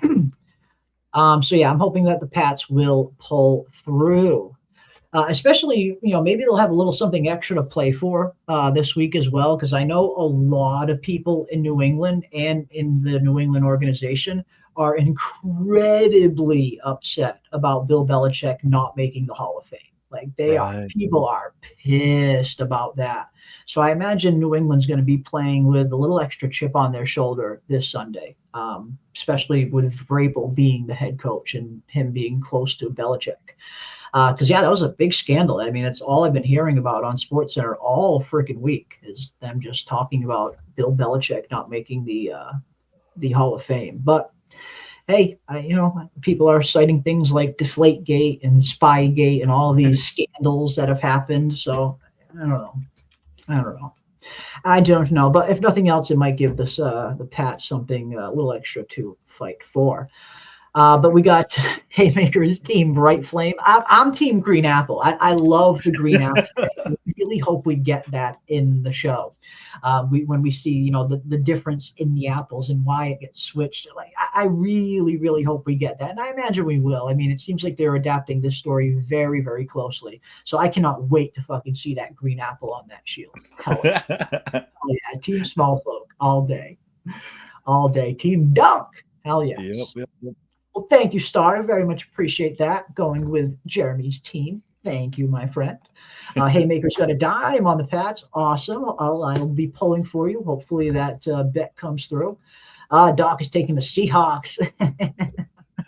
Team Ale. Yep. Love it. Disgusting. Love it. But yeah, it should be an interesting game. Should be. I'm an NBA fan at heart. Basketball is my sport. Basketball and boxing were my 2 sports that I played growing up. But I like football. Super Bowl is always fun. It's always a fun spectacle. But yeah, should be an interesting game. Should be an interesting game. But for me, I'm just counting down the days until Jason Tatum is back. He's looking better and better every day, and the whole NBA is going to be put on notice when Jason Tatum gets back. Watch out. Watch out, everybody. But yeah, there we have it, folks. Episode 3 is in the books. And of course, it ends off on a really good note. One thing I thought was interesting is a little bit slight difference here. Right after this happens, the dialogue's pretty similar, where Arion says, you loosened one of my teeth. So now I'm going to take all of yours. And here we see them almost proceed to curb stomp Dunk, where in the book he threatened to knock out his teeth with a hammer. So a little bit of a slight difference, but you get the same message across. But I'm just so impressed. Overall, I am so impressed with this show so far. Episode 3, I loved this ending scene when Egg kind of storms in, and we get that really good exchange between him and Arion. There it is. You impudent little wretch. What's happened to your hair? I cut it off, brother. I didn't want to look like you. I love that. I absolutely love that line. I cut it off, brother. Didn't want to look like you. Just a great way to end the episode. Perfect spot to end the episode off on as well. Like, this was a great one. I can't wait for the last 3. Because they have to. I mean, obviously they're going to address it, but and I think we'll see.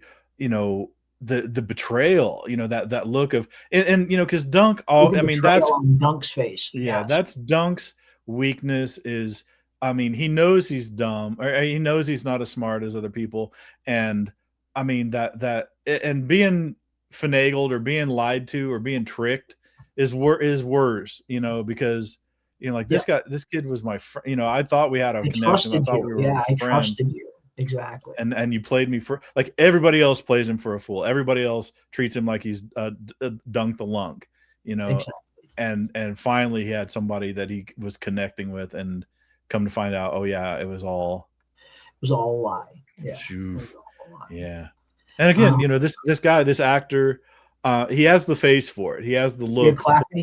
Absolutely. Absolutely.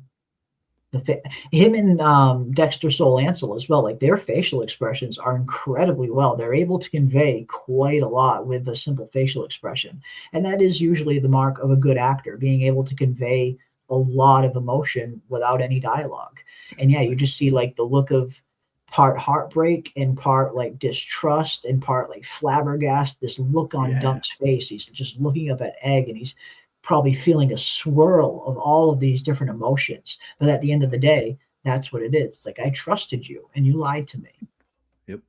And we'll see the aftermath. And I don't think anybody's getting out of this unscathed, like, emotionally or whatever. So and it'll all come home to roost next episode. So even if there isn't a whole lot of super action, there's going to be a whole lot of development. Yeah. There's going to be a lot of development. I imagine episode 4 is going to have a lot of good kind of political maneuvering.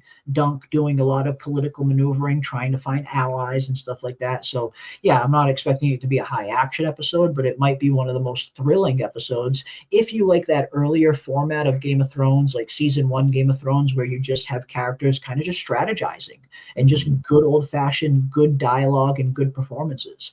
I imagine episode 4 is going to be a lot in that vein of, Dunk just trying to gather allies and seeing that political maneuvering around the tournament grounds. And so far, man, I think the actors can carry that weight. They can do it. Yeah. So absolutely. And Doc, 100% American History X style. Like, that's literally the first thing I thought of. As soon as I saw that, and you see them literally put his mouth right on the curb, I thought, holy shit, this is Edward Norton in American History X. He's about to curb stomp him and smash all his teeth out. Very brutal, but luckily Egg gets there in time, saves him. But unfortunately, now he has revealed his identity, which for us as an audience, I feel like is a good thing. It's a relief that we don't have this kind of thing hanging in the background of, oh, wait, when's the big reveal going to come, where the rest of the audience finds out who Egg really is. So I'm glad that is out of the way, and we can just get to the rest of the story now. And it was a good reveal. They played it well. Again, the look of shock and surprise and betrayal on Dunk's face was great. I imagine they're going to have a really good scene in the cells at the beginning of next week's episode, which it looks like that's where the episode's going to start based on the trailer. And yeah, I'm just super impressed, man. Super, super impressed. Yeah, Dunk's like, you noble little shite. Pretty much. Does Egg lie to him, though? Well, he does, actually. Dunk just assumes Egg is from Flea Bottom, but Egg never confirms or denies.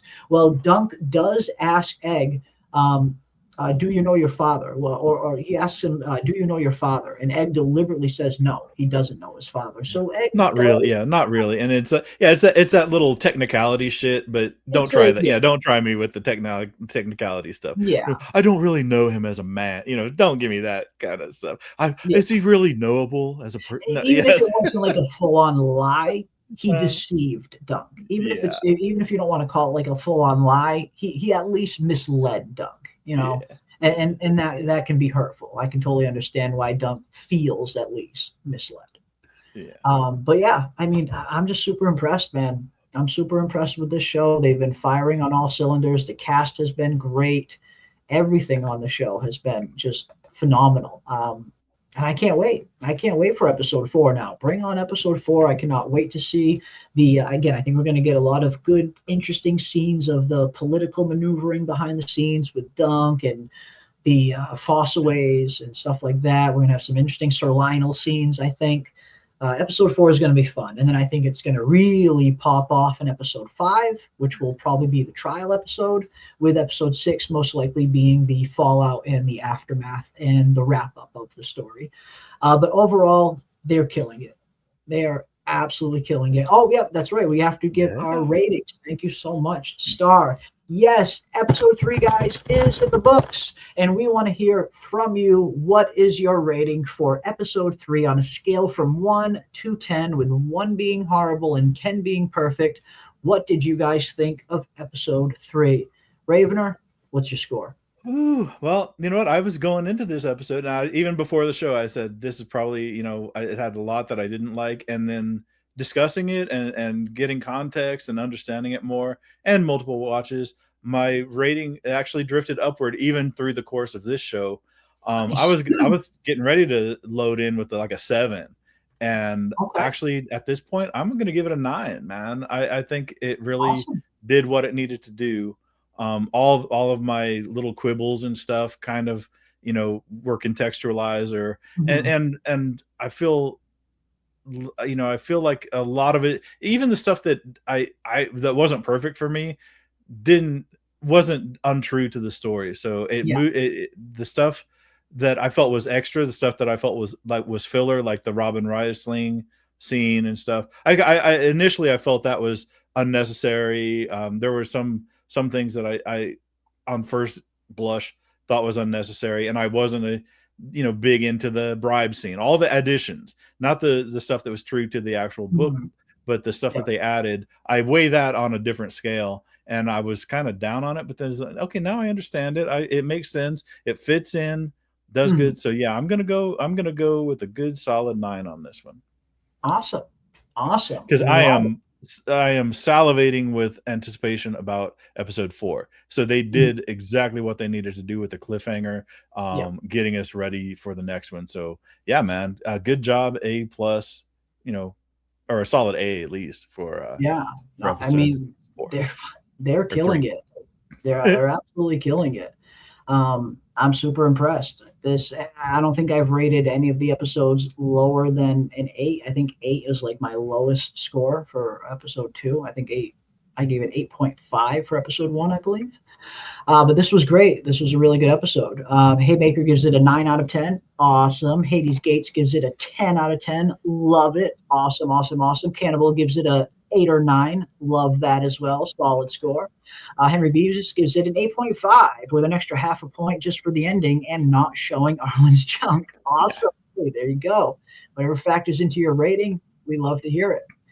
Doc gives it a 9.1 elm trees. Love that. 9.1 elms. Yes. Star gives it an 8 out of 10. Another solid score. Awesome.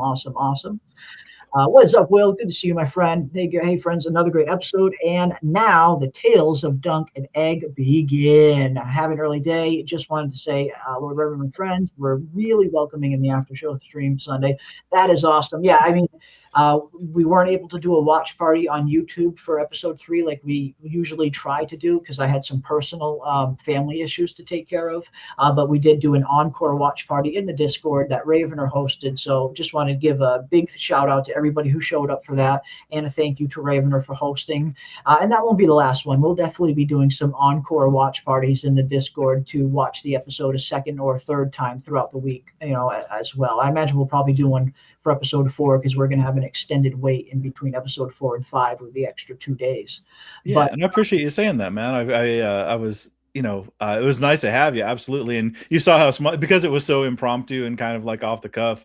It was, how do you say, intimate? I mean, there was about 5 people in there, but I've run watch parties where we've done them with 3 people before. We don't mind, and then we've run them with hundreds of people. Yeah, where people couldn't fit in, we had to go onto stages instead of just a channel. So yeah, man, thanks for joining. And anybody else listening, keep your eye on the Discord. We try to give you as much lead time notice as possible, because I have to schedule things too. I have to carve out time to make sure that stuff is done. So I understand everybody else should get that same amount of respect. I always want to give everybody as much notice in advance as we possibly can, for sure. But absolutely. And it's fun, it's fun, just and it's a little more off the cuff. We're able to say things that maybe YouTube might not appreciate. Exactly. But yeah, man, thank you for joining, Will, and anybody else.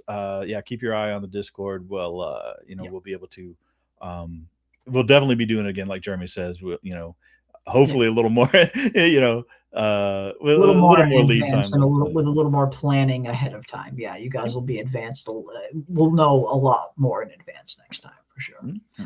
But yeah, great episode. Star gives it an 8. Debbie Abby gives it an 8.6. Awesome score. Yeah, it seems like everybody really enjoyed. Love it. I think this was episode was an 8.5. I gave episode 2 a 9. Awesome scores, Will, but that was mostly for trees. The Discord is fun. Definitely join if you can. Well, thank you for that. That is very much appreciate that, Will. And yeah, it's always fun in the Discord. It is. Whether it's a watch party or whether we're just hanging out there and just, in the Night of the Seven Kingdoms channel, just talking about the episode.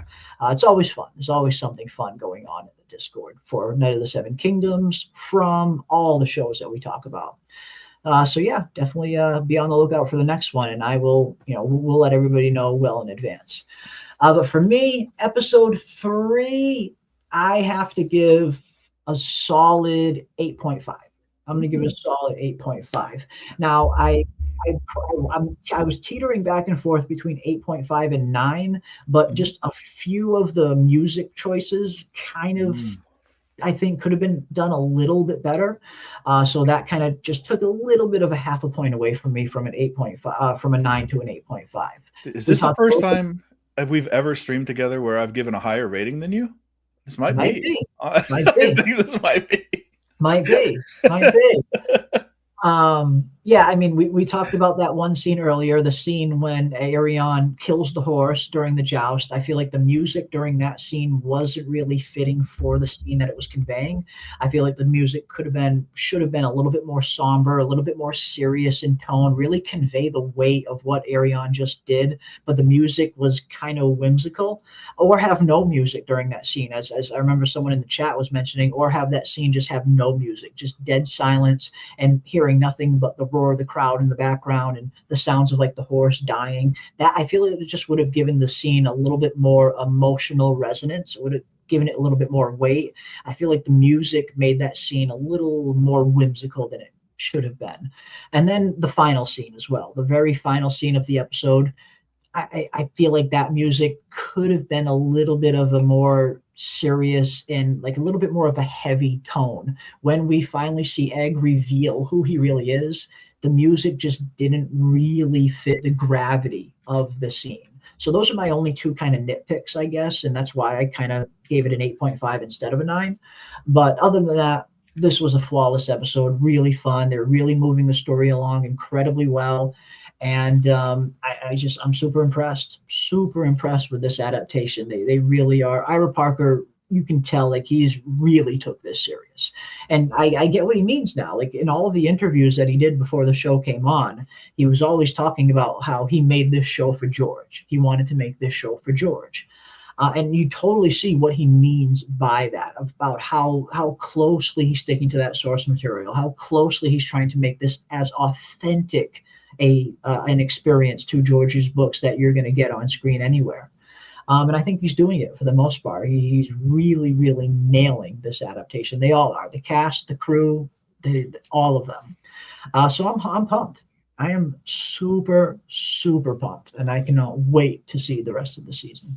Absolutely. No, Debbie brings it up, and somebody else brought it up earlier in the show, and I didn't know, so I didn't mention it. But they say the soothsayer and the innkeeper were the same actress. Ooh, I'll have to go back and check that. I'm not sure if they are or not. Yeah, and she's wondering if there's any reason behind it, or it, I mean, I don't know. Were they the same? Were they the same actor, or did they maybe just look the same? Because we really didn't get a good look at the soothsayer's face. The soothsayer, the wood switch, I think that was the ghost of High Heart. I think that's who that was. But I'll have to go back and check. That's an interesting observation, Debbie. I'll have to go back and check and see if they are indeed the same actress. I'll have to look at the credits and see which actors are credited for those roles. We'll have to see. Okay, and she's saying definitely the same. So yeah, is there any significance to it, or was it like? I mean, is it one of these weird characters that appears in different like guises and stuff? I don't know. Yeah, there would have to be something to that. I mean, could the Woods Witch? I mean, could the Ghost of High Heart be moonlighting during the day as a brothel keep? I mean, that wouldn't be too fun though. Yeah, I mean, that's a lot of work being an innkeeper. Yeah. And it seems like she was established. I mean, it seemed like she belonged there. It's not like you just show. Yeah. I mean, it's not like she put up a tent. I mean, it was an inn. Yeah, I'll dive in and I'll check and I'll see what I can find out. Yeah, and the consensus says it is definitely the same actors. So, wow, that's definitely worth consideration for sure. Or unless they were just out in the middle of Ireland somewhere and wanted to economize. It literally could just be that simple, where they just had the same actress just play two different roles. Because I mean, one of them, the face was kind of covered, so maybe they were just hoping people wouldn't notice, or it was just two different. It could just be that simple, where they just had the same actress play two different roles. Could just be that. Cool. But could just be that simple. Look, and here we are, masters of this subject matter, and our chat's picking up stuff that flew over both our heads. Yeah, I love that. I didn't notice that myself, and I usually pride myself on noticing every masters, right? Let me put the air quotes in there. I don't want to be like so that's a great find, guys. Absolutely great find. But no, I think, I mean, if it is the same actress, it's probably just that. It's probably just one of those instances where they just had the same actress just play both of those different roles. Are they connected? I doubt it. I highly doubt the soothsayer and the brothel innkeep are connected. I highly doubt there's a deeper meaning there. It's probably just having the same actress play two different roles to save some money. Probably all that was. Yeah. I mean, we saw it in From when they're out in the middle of Nova Scotia. Shows do it all the time. Yeah, shows do it all the time. Maybe they figured they could just get away with it because the Woods Witch's face was mostly covered. So maybe they just figured people wouldn't notice. Yeah. But no, I mean, which is kind of funny because they probably should know. This is the internet. People are always going to fucking notice. People are going to notice every little thing. And this is a perfect example of that. But maybe they just thought it was a minor enough character where they could just have the same actress play both roles. I'm guessing that's probably all it was. Yeah. And this is a light enough story that good eye, guys. Very good eyes. Yeah. I think the story's light enough, and they're moving along with the actual story that they have on hand. I don't even know that it's worth like a deep dive to try to find significance to it. It's probably just nuts and bolts, logistic kind of thing. Yeah, I think it's just that simple. That it probably just had the same actors play both roles just to save some money. Save some money and some time, maybe, and get her an extra couple days on union payroll, on union wage, the daily wage. Maybe. But no, great catch, guys. Though great catch. I love catching some stuff that we missed. That's always fun. That's why it's always good to do a good second or third viewing of these episodes before you really kind of dive into them. I always like to watch them at least twice before I really kind of dive into the review. But no, awesome stuff.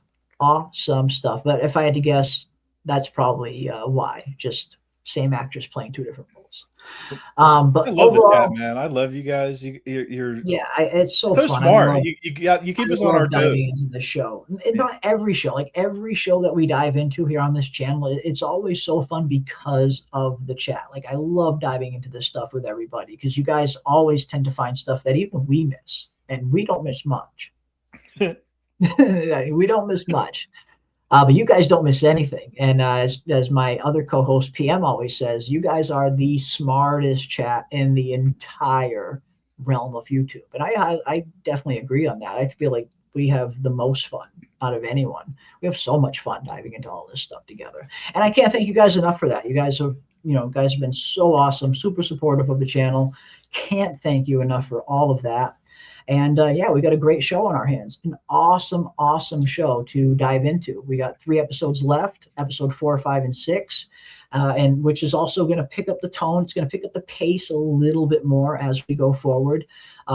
These first 3 episodes were definitely a little bit slower in tone, setting up the story. But episode 4, 5, and 6, I imagine they're going to move at a little bit of a faster pace.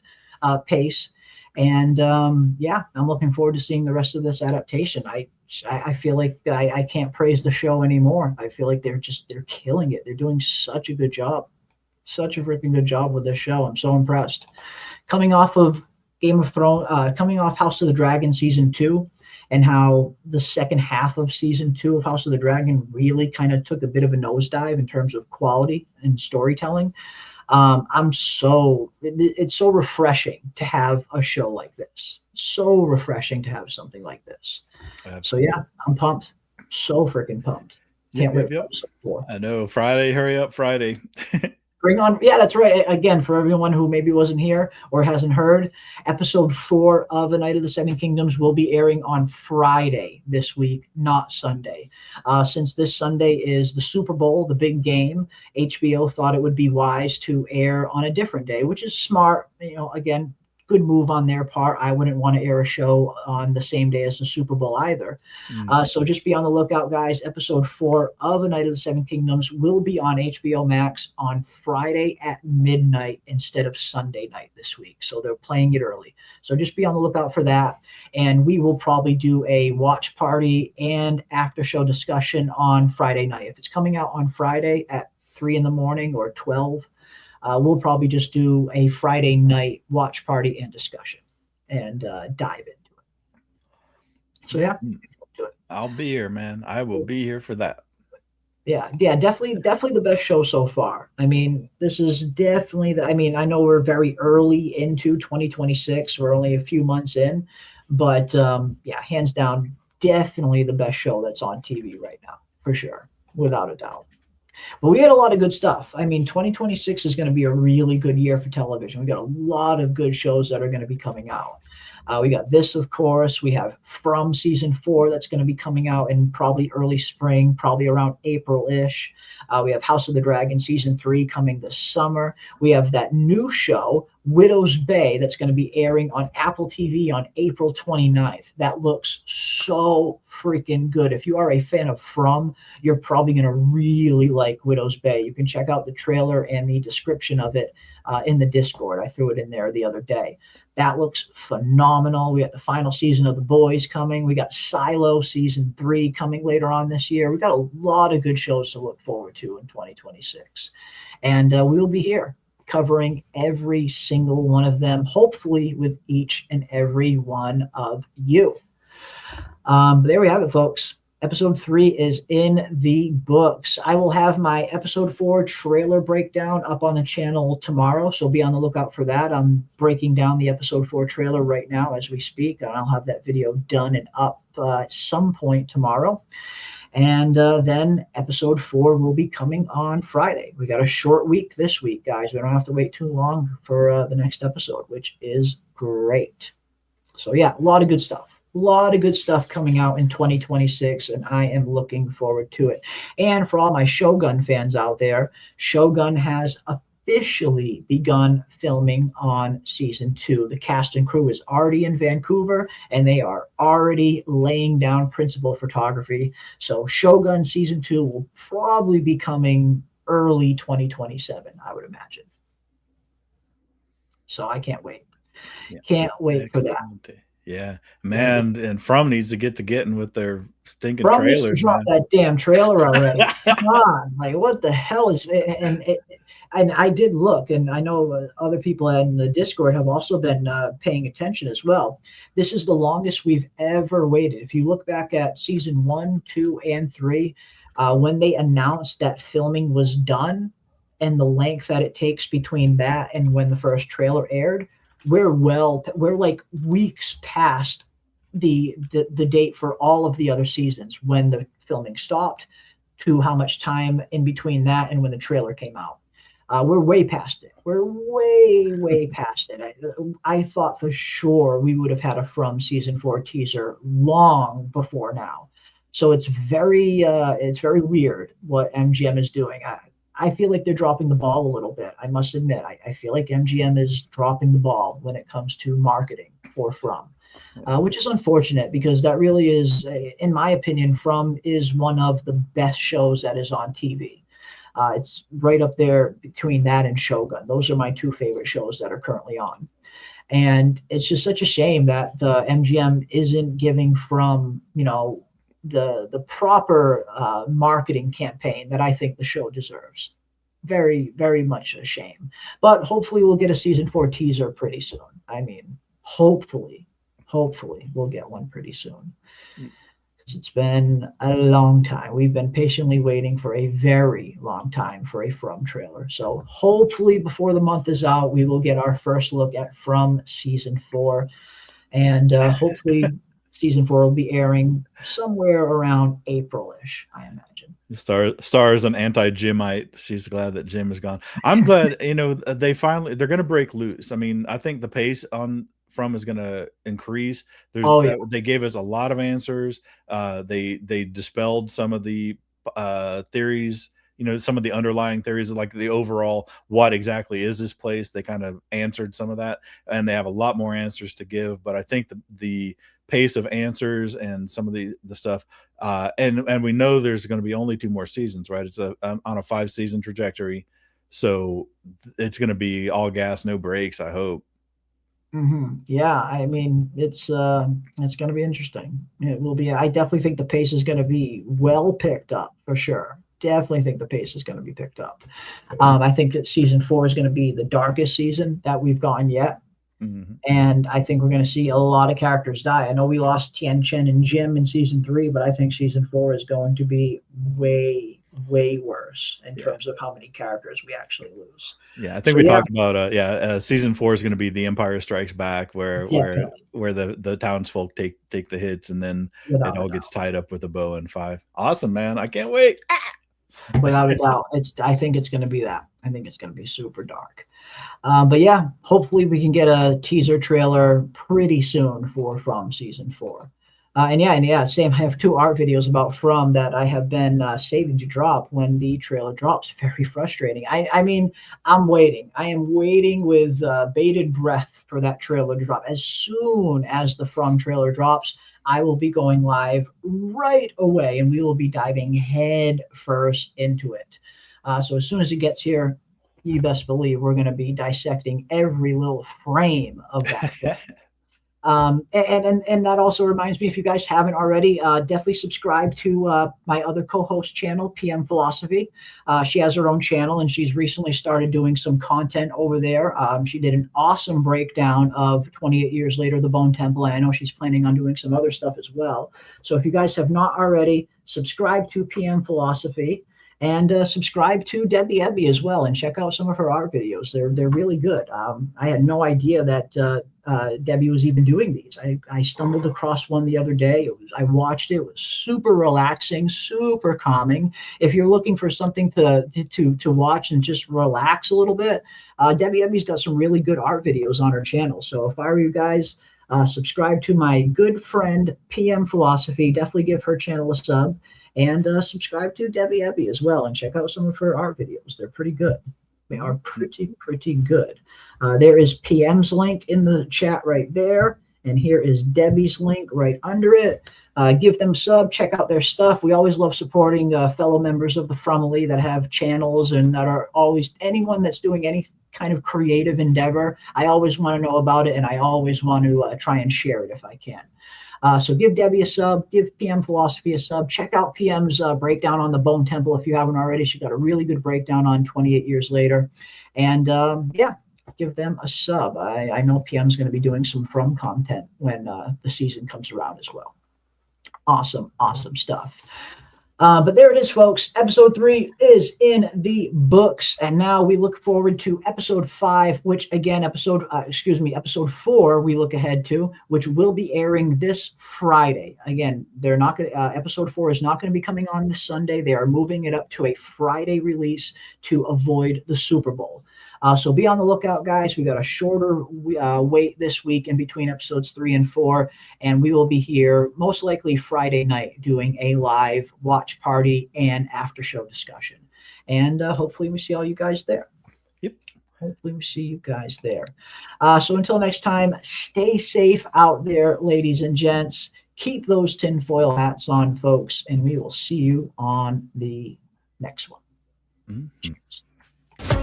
You wish to enter the tourney? I don't have much, just sword and shield. I mean to serve the realm with all my might. What should I do? I don't know. I'm really quite drunk.